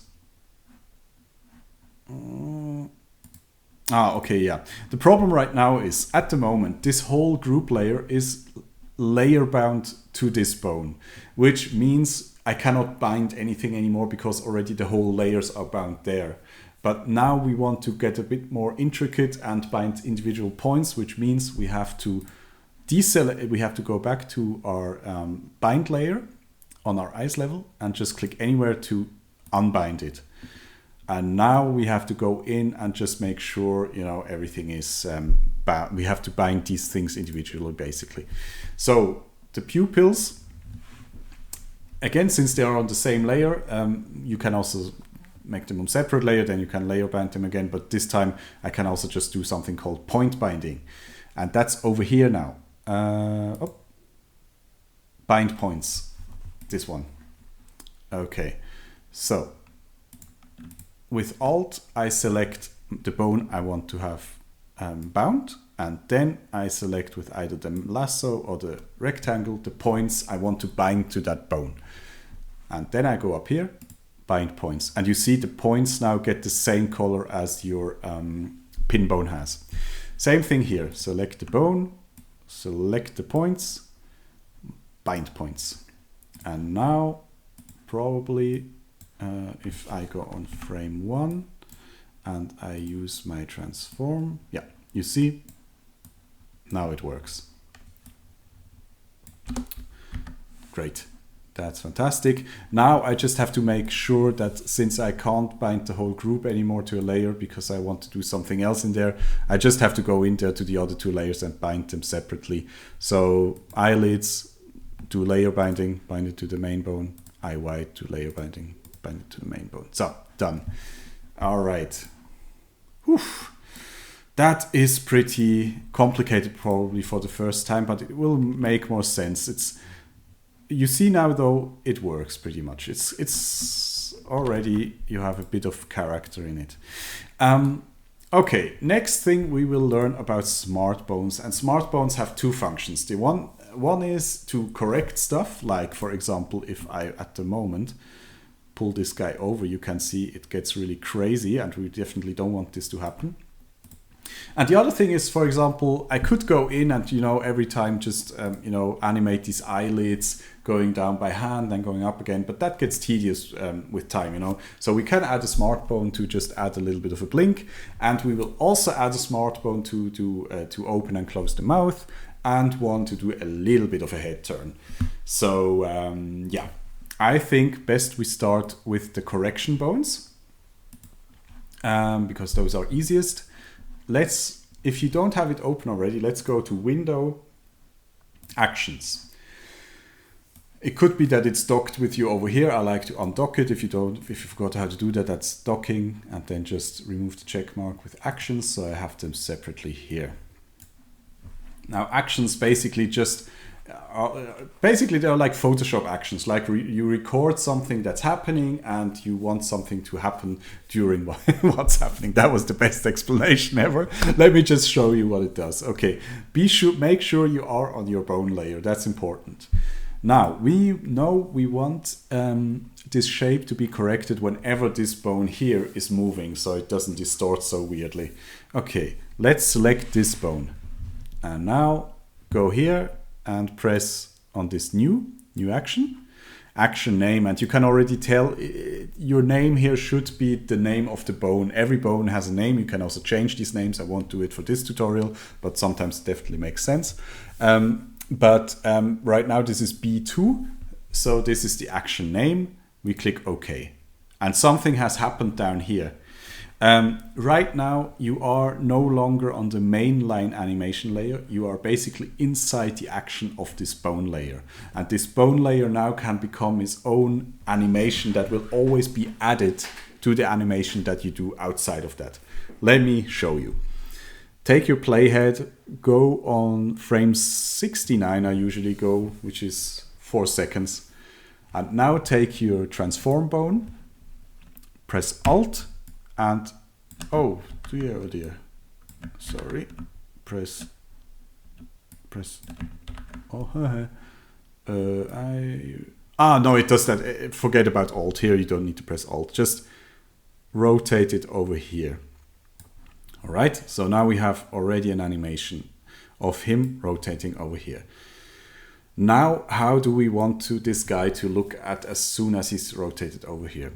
Remember, Alt right click lets you go directly to the vector layer that you want. Let's go to the body layer and start reshaping him, and you can do whatever you want here. You can move it, reshape it. The only thing I would suggest is don't move the layers, don't use this layer move tool. Really move the points. Sometimes takes a bit more effort, but it just gives you less glitches later. Okay, and I can see this one gets a bit weird, and he obviously loses a lot of mass. That's again always important in animation, make sure your masses are consistent more or less.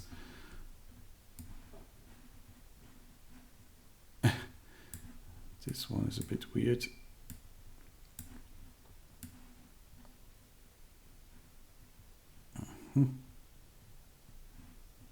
You can also, if something like this, for example, I want this to stop to deform so weirdly, you can also make a keyframe in the middle.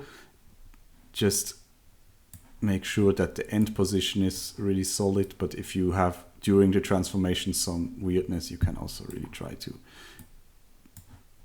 to correct it here. So I should probably zoom out a little bit so that I see what's actually going on. Okay.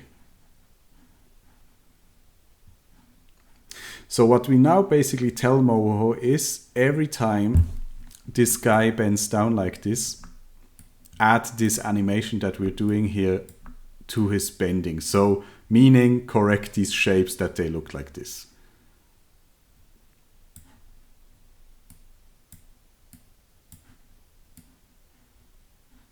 Okay, yeah, good enough. All right, here we go. That's one side, right?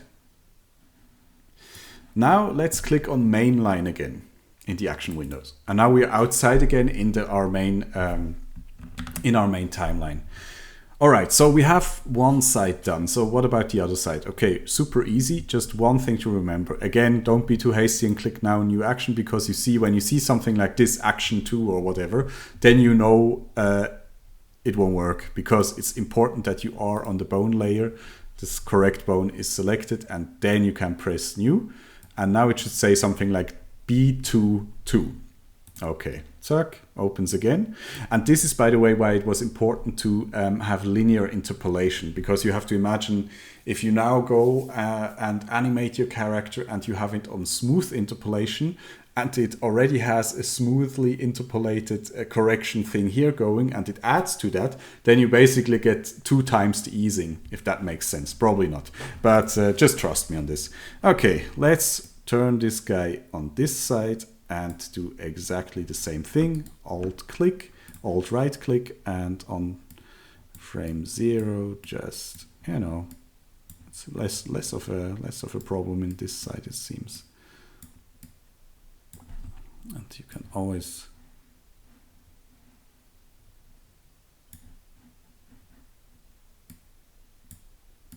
if you ever are accidentally on a wrong frame or something, like for example, if I now did a correction that I actually wanted over here, no problem, just click and drag to select them and drag them over here.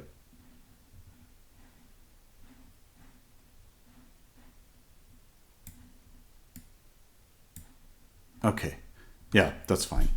Let's go out again, mainline. You should be already on frame 0, so that's fine. So that is Smartbones. Now the fun part starts, because now we will see what this is more like, getting your shapes in order and making sure your thing doesn't fall apart. Now we get to the creative part of it all. We want to now create our first Smartbone that actually influences our performance, so to speak. And I think the easiest thing to start with is just an eye blink. So let's just click off so nothing is selected, and then add ourselves a new bone over here, maybe on the on the height of the eye, so it makes sense. First things first, always turn off the influence of them all the way to 0, because we definitely don't need any. And now let's see, we want to have this as a dial, and I want him to close the eyes. When I move it like that, I basically want him to close the eyes. So that means we need like, what is this? Like, 45 degrees? I don't know. We need some, I don't want it to be, the user to be able to turn too far. So we need some constraints. Select that bone constraints, angle constraints. And now you see there's 2 of these little things have disappeared. All they do is they prevent that you can turn this thing further than where the line is. That's all basically. So let's do, let's go to select bone tool, angle constraints, and move this one all the way up to 0 and make this one 90 degrees. 90 it is, sorry. All right. And this time, that's important, this time we also have to give the bone a name. So I will call this up here with the select bone tool, blink, and enter. And now it has that name. And that's it basically. The last thing you can do is show label. Click on this. So now we also always know what this bone is actually doing. Obviously, it doesn't do much at the moment, so let's select it. Be sure you're on the bone layer. Click New and blink. And you know this spiel already. So we want to, when this bone is all the way down here, same principle basically. When this bone is all the way over here, something shall happen. What shall happen? We want these eyelids to come down. So take the eyelids, Control A, and just bring these guys down to where you want them.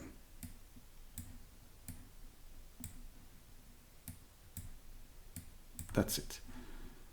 Whoop, whoop.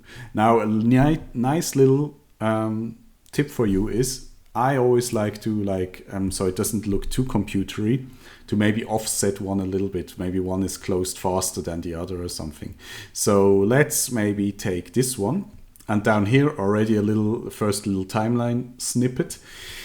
You see you have point motion, point curvature, because that's the two things that we animated right now, and Moho makes a separate channel to every attribute that you animate.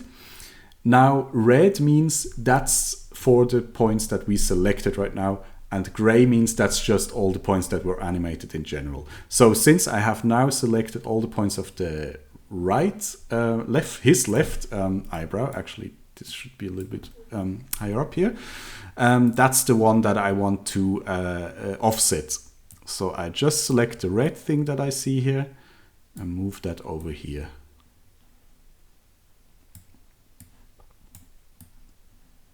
And you see, now it basically closes that one first, because I'm really just manipulating the... and you see there's still gray keyframes over there, because that's obviously the points of the other eyebrow. Okay, let's go back out to our main line. Take our transform, or what is it even called here? Manipulate bones tool. Bloop, bloop, bloop, bloop. And now, obviously, just to test it out, right arrow key, go to first frame. Just click, go to the bone layer. Click once on this bone, and then maybe go to frame 12, whatever. Down, up. And let's see it. And already a very uninspired but working blink, obviously. And you can also then just have him like in a cool state or something. So yeah, you see that's basically the whole idea behind points, behind Smartbones. Okay, I think I'll do one more with you. I'll do the head turn because that's a bit more involved. And we will, I'm sorry guys, but we will only do a very, very slight head turning. But still, you'll see the principle. It's always the same thing. And then I'll show you the rest in time lapse. And then we will do a very, very short animation. Okay.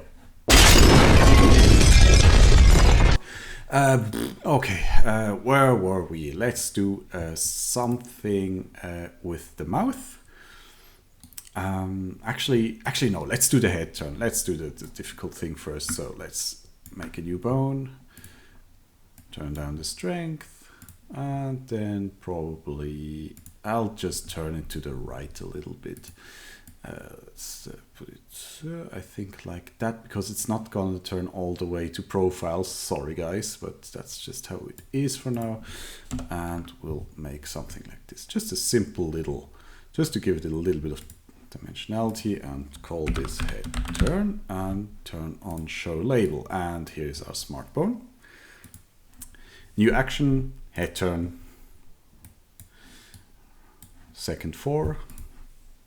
Turn this down, and now important again, we want to move our points. And if we have something like this with the eyes here, you want to actually move the bone here, just instead of the points, because otherwise the artwork will no longer overlap the bones. So that's important. Okay, let's go. So let's take these eyebrows, and another good trick is to right now press down shift and try to, as much as possible, only move this horizontally, because we will have some smart bones that transform these things vertically, so we don't want them to interfere with each other. Put this guy over here, and now we can maybe fake some 3D by scaling them a little bit, because obviously they would get a little bit narrower the more they get to the side of the head, like this and like this. Yeah, these ones are fine. And now the mouth is a bit of a drag because we have a lot of layers, but that's fine, nothing we can't handle. Mouth over here, a little bit narrower. Let's take the tongue over here. And luckily everything is masked off anyway, so we don't have to worry about, you know, going places we don't want it to. And then the cheeks, and now you see the cheeks nicely come out of the head now. The hair, yeah, good question. What am I going to do with the hair there? Again, if you want to transform bones, take the transform bone tool. You'll see default it will be rotate, but if I hold down Alt or Option, I can actually move the points themselves like this. Okay, let's see. Yeah, that should work. Maybe the cheekbone is, the cheek here is coming out almost a little bit too much, basically. Let's pull it back a little. All right, that's fine. Let's see. Zack. And there you go. You have a little head turn. Tick, tick, tick, tick, tick. Great. And now let's do a mouth open. No, or rather a mouth close, actually. So again, click away because we don't want to bind these points to anything or parent them to anything. Oh, did I turn that? Yeah. Same thing. New bone. Turn the strength all the way down. I hope in the new version you can actually create bones without any strength on them. That would be nice. Mouth close. And we will this time, I think I'll do, for some reason it just makes more sense to me when it's this way. So I'll zero it out on this direction so we can turn it to the left and show a label so we know what it is. New, mouth close, second 4, turn down this, and now let's see the mouth. And that's also a nice thing because everything is masked off by this thing, by this one layer. We basically really only have to move these points here to get a nice result. So it's really easy. Remember, basically, when you here's where a little bit of anatomy comes into play. When you open and close your mouth, your upper lip basically more or less stays in the same place. It's just your jaw that hinges downwards. So don't move the upper lip too much. That basically stays in place. Yeah, this is one of these other things you really have to think about when building these things, that it kind of makes sense even if it's a cartoony character.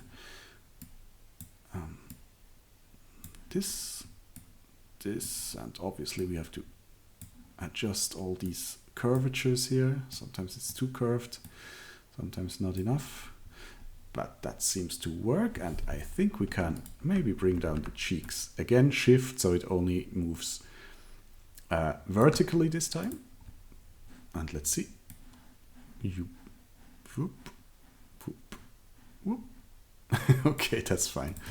Great. Okay, and let's do one more, and this time just an easy one. I just want to, so we can move the lower teeth out of the way if we want to. Back to the bone layer, add a bone, and call it teeth. Bone constraint, and I think I'll do the same thing. I'll do this to 0, and this maybe 70 is fine, I guess, or like 60 maybe. Oh. Show label, save here and there, new action, teeth, frame 69, teeth go all the way down, and the teeth here also go a little bit out of the way. Again, upper teeth, they don't really move. You can do it a tiny bit, but not too much. So. Mainline. And now we can really, oh, forgot to turn off the strength. So put this away. And you see how much character you can already, you know, that's really fun to play around with it now at this stage, because now it suddenly comes to life. Okay, one more I do with you, and then I'll go back to time lapse. Do one bone, reduce the strength, and this time let's make a O shape. Bone constraints. That's fine, I guess. So, you know, 70 is good. And show label. Just to show you how far you can really go with this stuff. Sometimes I'm even surprised how much you can distort one piece of artwork into you know, into something crazy. But let's see if we can get this done. All I want to do now is like a O shape, so probably have to let's turn off these things, a bit annoying. Turn on again because I need it.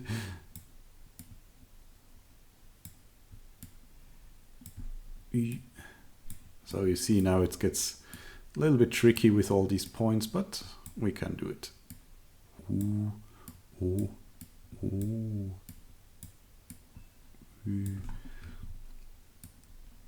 And again, it doesn't have to be, you know, I think with these things, it doesn't have to be even so, again,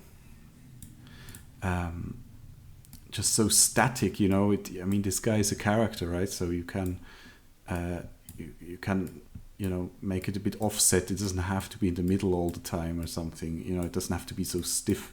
This is a problem I see with a lot of cutout characters, but yeah, make it fun.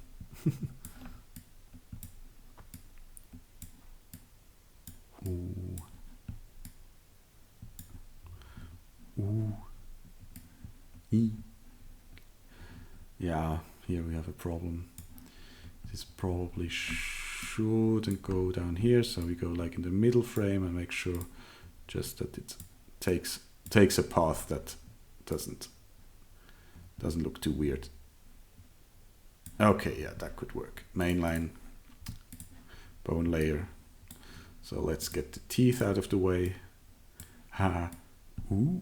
Oh. Ooh. Ooh. Yeah, the teeth are there anyways. That looks a bit weird. Let's go back to O. You can always go back to your Smartbones if you just double click on the action that you want to go to. So maybe we fake it a little bit. So when he does an O. So.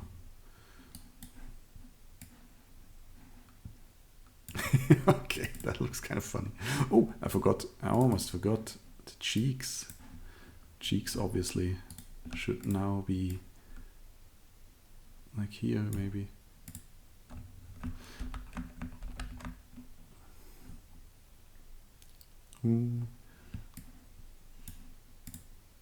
Yeah, we'll see how that works, how it will work out with the head turn, but that's kind of the, yeah. Okay, let's see. Ooh. No, it's fine. Yeah, it gets a bit weird here. This one obviously doesn't work at all.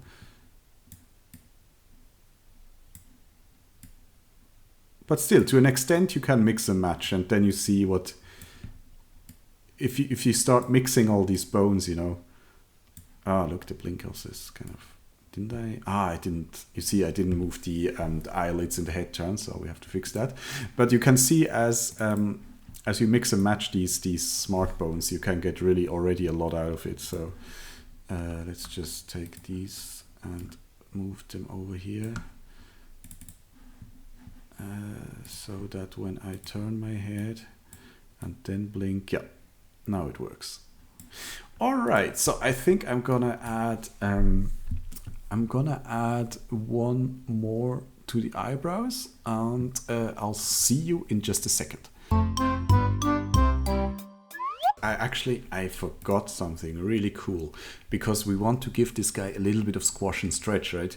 All right, let's do this actually together now, because we have to change something about our main bone here. Right now, if I go to frame 1, you can see with my transform bone tool, up here when I'm over one of these 2 points at the end of each bone, I can already squash and stretch him. Now the problem is obviously, as we know from animation, it doesn't really, if he would stretch really, the mass would basically be pressed together. So it doesn't really look like squash and stretch, it just looks like some cheap scaling. But we can select this bone, go to bone constraints, and here we have something, squash and stretch scaling.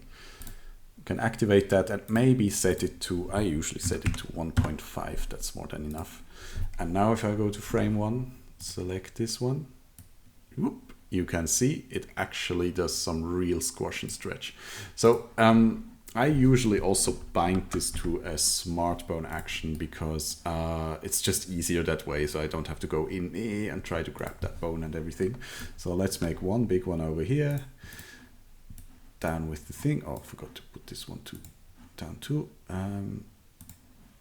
Call it squash stretch. And this time I want to have 2 sides actually, so it's -60 +60.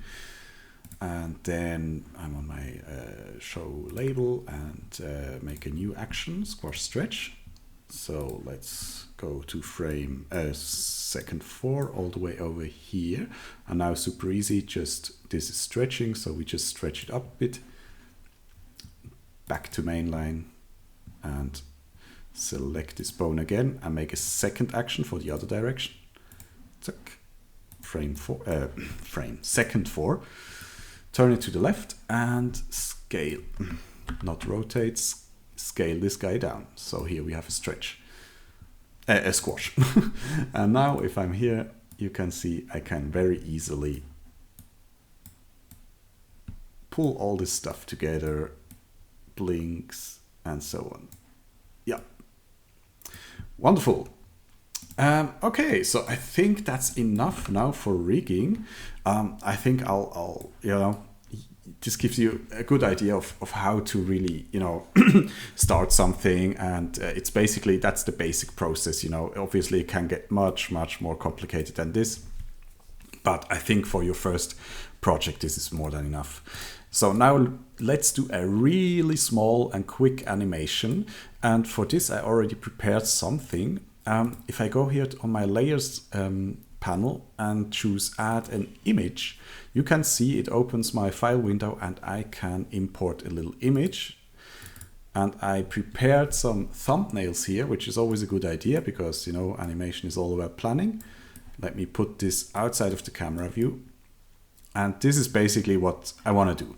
I want him to be, just for himself. Then he basically notices the audience, makes a little anticipation, stretches himself up, and then rests, goes back into a resting pose. So this is obviously not the most amazing piece of animation ever. And probably you could have done this without any thumbnails, but I just wanted to show you that it's also really, it's really helpful to just prepare yourself sometimes and, know what kind of poses you want to hit. So let's go on a little alien dude and let's move 1 frame forward. And the first thing we're gonna do on frame 1 is press Command or Control. First of all, if you have this selected auto freeze keys, deselect it and now press Command or Control F and you see it creates you all these keyframes. Now we're gonna Command Control Z because I did a mistake. Now you can actually change your interpolation over here to smooth. Sorry. Now we should be ready. Okay, now press Command F. Yeah, good. Now you see if it's just the basic white circles, then it's just a normal smooth keyframe. since we are no longer doing Smartbones or anything, now we're doing actual animation, we can use the smooth interpolation. That's fine. Command F basically freezes your keys. That means it sets a key to every bone on your bone layer. So now everything is keyed for the moment. And since we now want to do our first pose, this is always a good idea for your main poses to really freeze everything. And then for the in-between poses, you can, do it without freezing keyframes and just, key the bones that are actually being animated. But anyways, let's just try our little rig out. So I'm here on my first frame. Let's maybe turn his head a little bit, close his mouth, because he's just, he's just in a relaxed pose. We can move his eyes and he's looking just over there. Maybe he's also a bit, content with himself, basically. All right, that looks fine. So let's say we want to hold this pose for 1 second. So let's go to second 1 and also again, Command F. And now he's holding that. Okay, let's look at the thumbnails. Next thing is he looks at the audience. So let's go to maybe second 2. We can always change the timing later. And now we obviously have to have him look at us. Ooh, maybe his eyebrows go up a bit. Maybe his eyes are now a bit open because he's happy to see us. Let's get the teeth out of the way.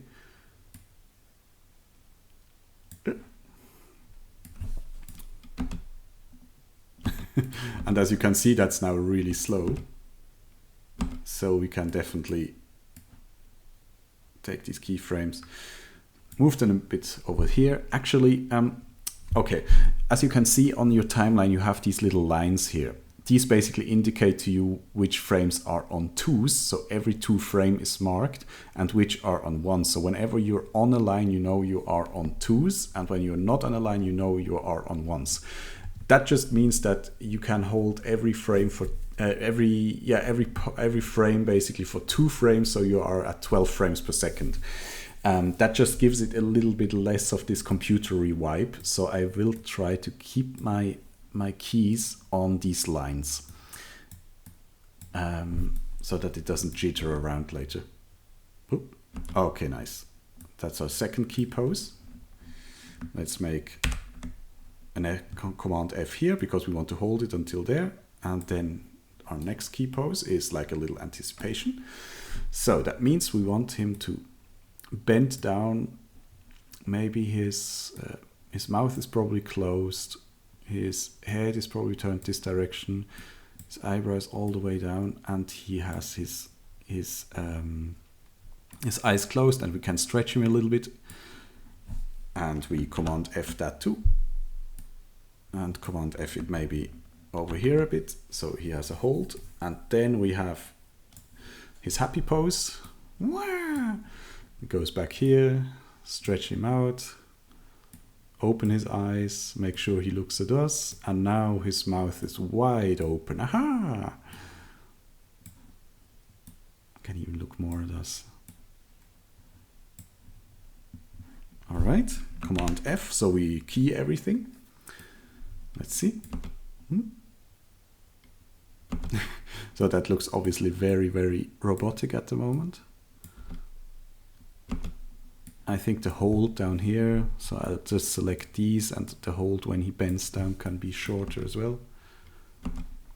And now he gets his settle pose. So Command F, because that's another key pose. Turn him this way, stretch him down. Now his mouth can close a bit again. And now we can maybe even like move his eyes individually and bring his eyebrows down and bring his blink down.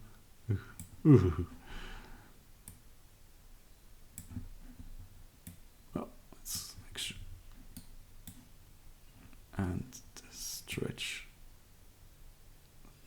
is back to normal. So. Okay, let's see what we have. And probably this one can stay a bit longer too. don't worry, we will make something called moving holds. Okay, here we go. Wow. All right, so here we already have our first little animation. Now, as with traditional animation, we now have our key poses, and now we can think about breakdowns. Basically, a breakdown basically is a pose that describes how you get from one key to the other key. So let's start with the first one. We have him going over here. So we have these two keys. I think it would already be nice, for example, just something subtle for him to blink. So I can just go in between these two poses and just close his eyes and maybe close his mouth a little bit and maybe just slightly stretch him down. And you see, it just made a key now up here on these bones. This time you don't need to freeze it because we want it to, we don't want any other thing affected, basically. Only what we moved right now. The rest should still do its animation. So now we have something like this. And maybe we can even, if I copy this first pose and put it over there and maybe make just a little anticipation. Just something really simple. Blink goes up and he stretches just a little bit. Don't overdo it with that kind of stuff because I used to do it far too much and it never... let's get them all a bit closer together.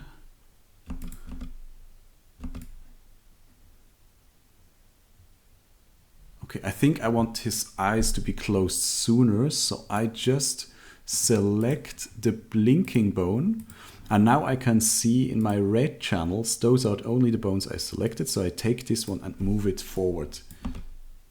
Yeah.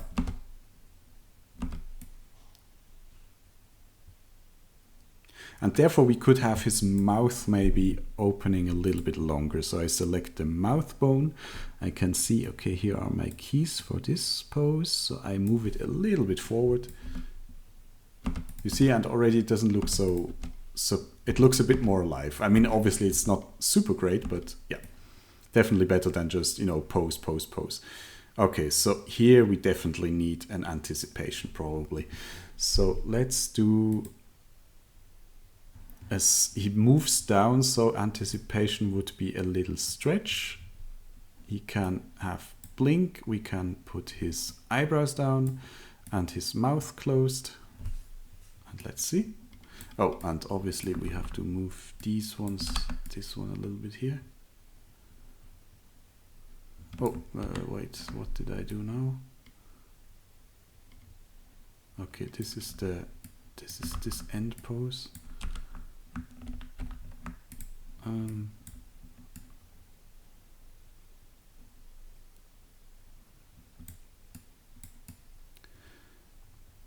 Oh, did I already have an anticipation here or what?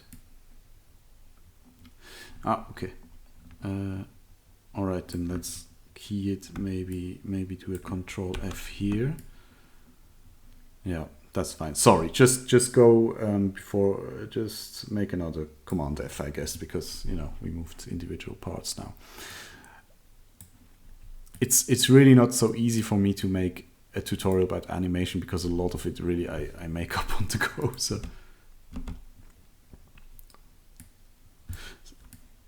basically we only need the key here and then we can delete this one.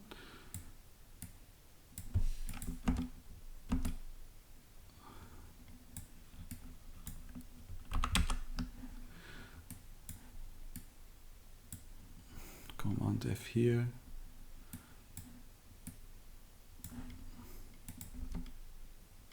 Yeah. Ooh.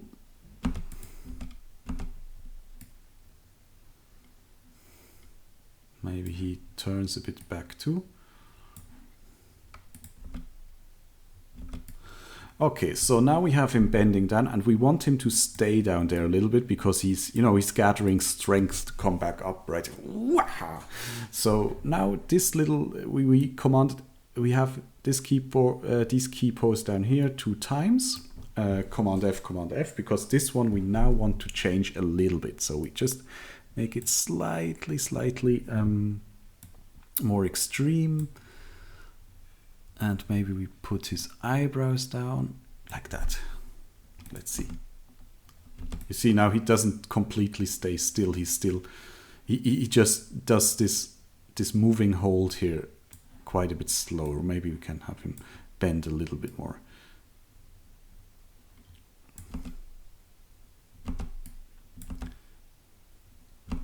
And here, the same thing. I think here actually we do the opposite because we want a little bit of an overshoot here. So we want to have him boing and then settle into that pose. So let's have actually a bit more squash and stretch here. And maybe the eyes are like here. Something like that.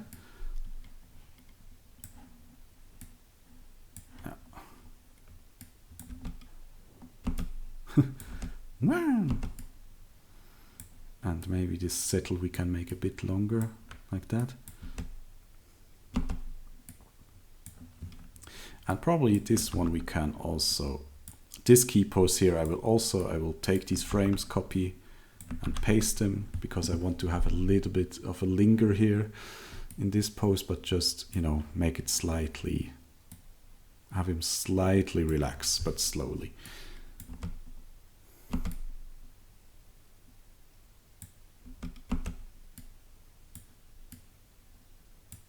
Can be even a bit longer. Okay. And now again we have the transition from this pose to this pose. And here I will probably also do an eye blink. Eyebrows down, mouth close. Maybe a bit of a head turn, something like that. Yeah. It's good enough. Okay, so now let's look at the thing.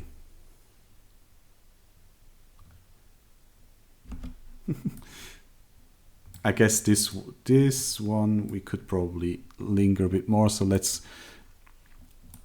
copy this pose, copy, and paste it here so it stays a little bit longer, and maybe just give him a blink here or something.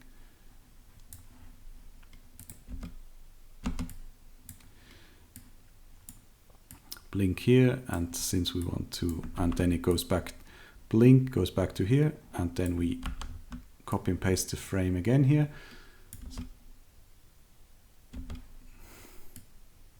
And then maybe at the very end we can, like, I don't know, maybe he gets so relaxed that he basically melts.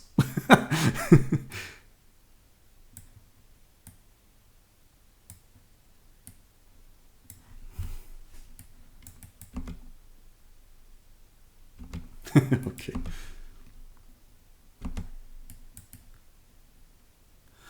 And I think, you see, at the moment what I don't like is like he rotates forward and then he starts going down. So I think I'll take this this bone basically that's rotating his head, and I'll really drag this out all the way back here.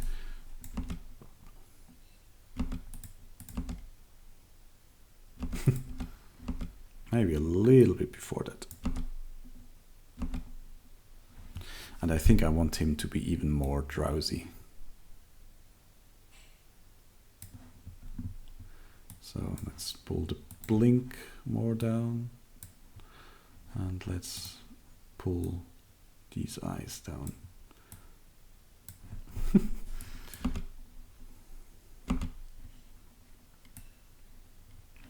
Okay.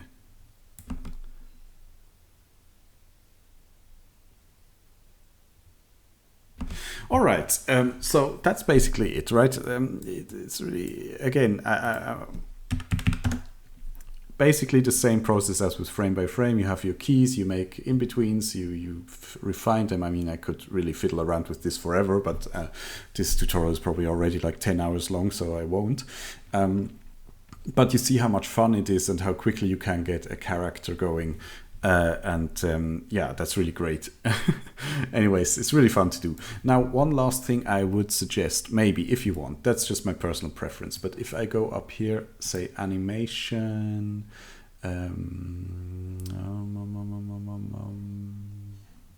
Is it animation? Animation. Select all keyframes. Sorry.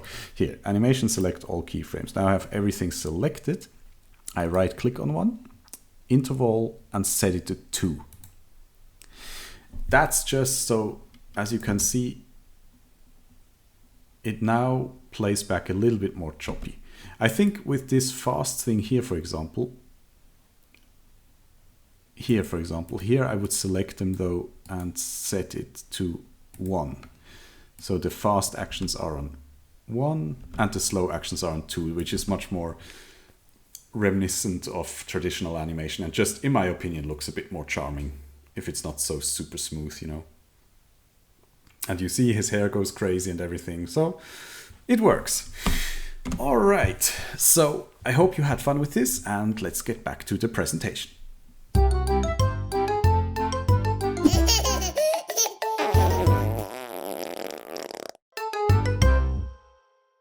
All right, so that was fun, wasn't it? It wasn't really, but no, but I hope you had some fun, and I hope you learned something, and I hope this gives you a really good jumping off point. So now that I leave you again to your own devices, where could you go from here? Well, it's only the beginning. Maybe you could add more Smartbones to this character, right? So maybe you could smile and frown, you could have puffy cheeks, the pupils could scale up and down in a really nice cartoony way. Endless possibilities. Maybe you could also try adding some arms, right? You just have to, you know, draw some arm layers and then add some bones and reparent those. You know, simple, right? Or you can just abandon this bullshit and make your own character and, you know, try making them more and more complex. Maybe make one out of 2 shapes this time, or even something with actual legs or 1 leg or a wheel, whatever. Definitely watch some other videos and read the documentation. Documentation is actually really good. There's also a tutorial file with it. You can find that in the help menu. Visit the forums and the Moho YouTube channel. I would really recommend watching some of the webinars that they do regularly. These are really informative, and you see actual experts, not an idiot like me, using the software and doing some great stuff with it. Look at example scenes. Moho comes with a lot of example scenes that always helped me, you know, to just open them and kind of go through the layers, dissect them. How did this guy rig something up? And a lot of the people who actually built these example scenes are still around today on the forums or on Discord channels, so you can actually ask them about it if you have any questions. Last tips for you. Now, these tips, basically, they're not so much about Moho, they're more about cutout animation in general, or kind of what I learned, you know, in my long and distinguished career. But I would say, you know, probably as much as with any sort of animation, with cutout, this rings true even more. Plan, and plan again. You know, do storyboards, do thumbnails, do designs, do layouts. Your story, your character, and what you want to say or what this character shall perform determines your rig, not the other way around. You will, you know, really oftentimes, this brings me actually to this already, keep it simple, again, that's my opinion, but I think smaller, efficient rigs that serve a performance or a scene look better than an end-all be-all. So you will, if you Google Moho, you will find a lot of cool rigs that can do 360-degree turns and this and that, and like, you know, they basically can do whatever you would want them to do, almost like a 3D rig. But still, when you then start using them, first of all, they're pretty unwieldy to use. And second of all, oftentimes you have some edge case where they start falling apart. So my suggestion would be, if you do something like a short film or something, have maybe one hero rig with your character in a 3/4 front view, but then also see what your storyboard tells you, right? Plan your stuff from your storyboard and see, okay, here I have an upshot of this guy. So instead of trying to make your master rig deform in a way so you have a 3/4 from the top view, just, you know, draw the character again, and just in a way that it does exactly what the scene, you know, demands of him to do. So keep it simple, you know, make smaller, efficient rigs, more of them. I think most examples that I've seen of short films that look really great went that route more than trying to have, you know, a multi-purpose rig for everything. if you haven't already, try out frame-by-frame animation. Get yourself some free software or whatever, or watch my YouTube, watch my Toon Boom tutorial. I'm sorry, my YouTube tutorial is still coming. No, but try out frame-by-frame, because I think frame-by-frame still is the most direct way to teach you the principles, because you don't have to rig anything, you don't have to design anything. You can really just open up the software or take your paper and your lightbox and start, putting one frame after another. And I still think that's the most efficient, direct, and simple way to teach you a little bit about the fundamentals, about the principles, squash and stretch, eases, that's really important, and all these kind of things. And I think the most successful Moho or rig animators I've seen, they have a pretty good background in frame by frame as well, and they transfer that knowledge to their rigged stuff. It's always the same principles, just the tools are different. So instead of making little spacing charts, and planning your easings that way, you're just using basically the curve editor or whatever it is, So that's really something I can always suggest. It doesn't have to be anything finished. If you're telling yourself, I want to do, cut out stuff in the end, don't worry about it. You don't have to do like 50 short films or anything in frame by frame. Just, have the experience. That's something I would suggest.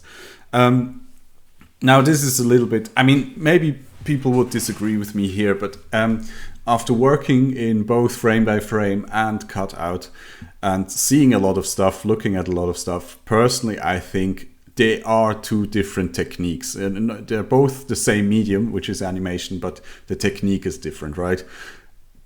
Designed to cut out strength, really, so because in frame by frame you can do whatever you want, basically, you have dimension, you can do foreshortening and so on and so forth. Cutout will always have a little bit of a limitation of space, so to speak. It really exists on a two-dimensional plane. Obviously you can fake a little bit of foreshortening and stuff here and there, but it will never look as good as frame by frame. I think it looks best when you really design your characters and your whole film to its strength, which is really bold graphic shapes and having textures without having to redraw them all the time. You could also try you rigging something in Moho with bitmap stuff that you've drawn in Photoshop or wherever.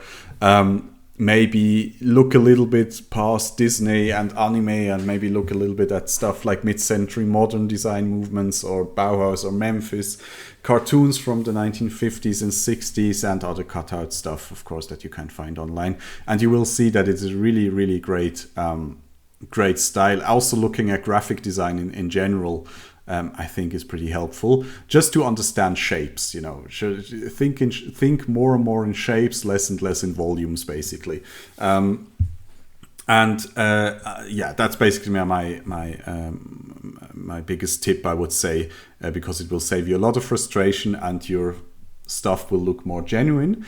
And also you can do some really, really cool stuff with it. Look at things like Samurai Jack, for example. I know that was done frame by frame, but I think that could have also been done with Moho, for example, if they really wanted to. That doesn't mean everything has to look like this example here or like Samurai Jack, but just something to think about. But that's also personal opinion here. Just know that every technique has its strengths and weaknesses, and rather to try to press Moho animation into something that it is not, try to come up with stuff that plays to its strengths, and you will see that there's actually a lot of creative possibility. Most of all, and I think that's something that is not talked about enough, make it fun. In the end, animation is like a ton of work. It's not, Moho can't take anything off your shoulders, really. It's true, it's probably faster doing something in it than drawing it frame by frame, but it's still a lot of work and it's still a lot of stuff to learn. So I would say, make it in a way that is fun to you. Do characters that are fun to you. Do the rigs as complex or as simple as you like, so it's fun to you. You will learn with every character that you make, with every animation that you make in it. So just make the journey enjoyable for yourself. All right, and with that, I hope this was super interesting or not, and I would love to hear your feedback and leave something in the comments. I mean, I can say subscribe and like and everything, but the truth is I don't really know when and if another tutorial will come out on this channel, because again, I just do these very irregularly and only when I feel like it. But if you have any ideas of something that you would like to see, then let me know, and maybe I'll think about it. All right, so have a very nice day, evening, whatever, and have a lot of fun in Moho, and can't wait to see your animations that you do with it. Bye-bye.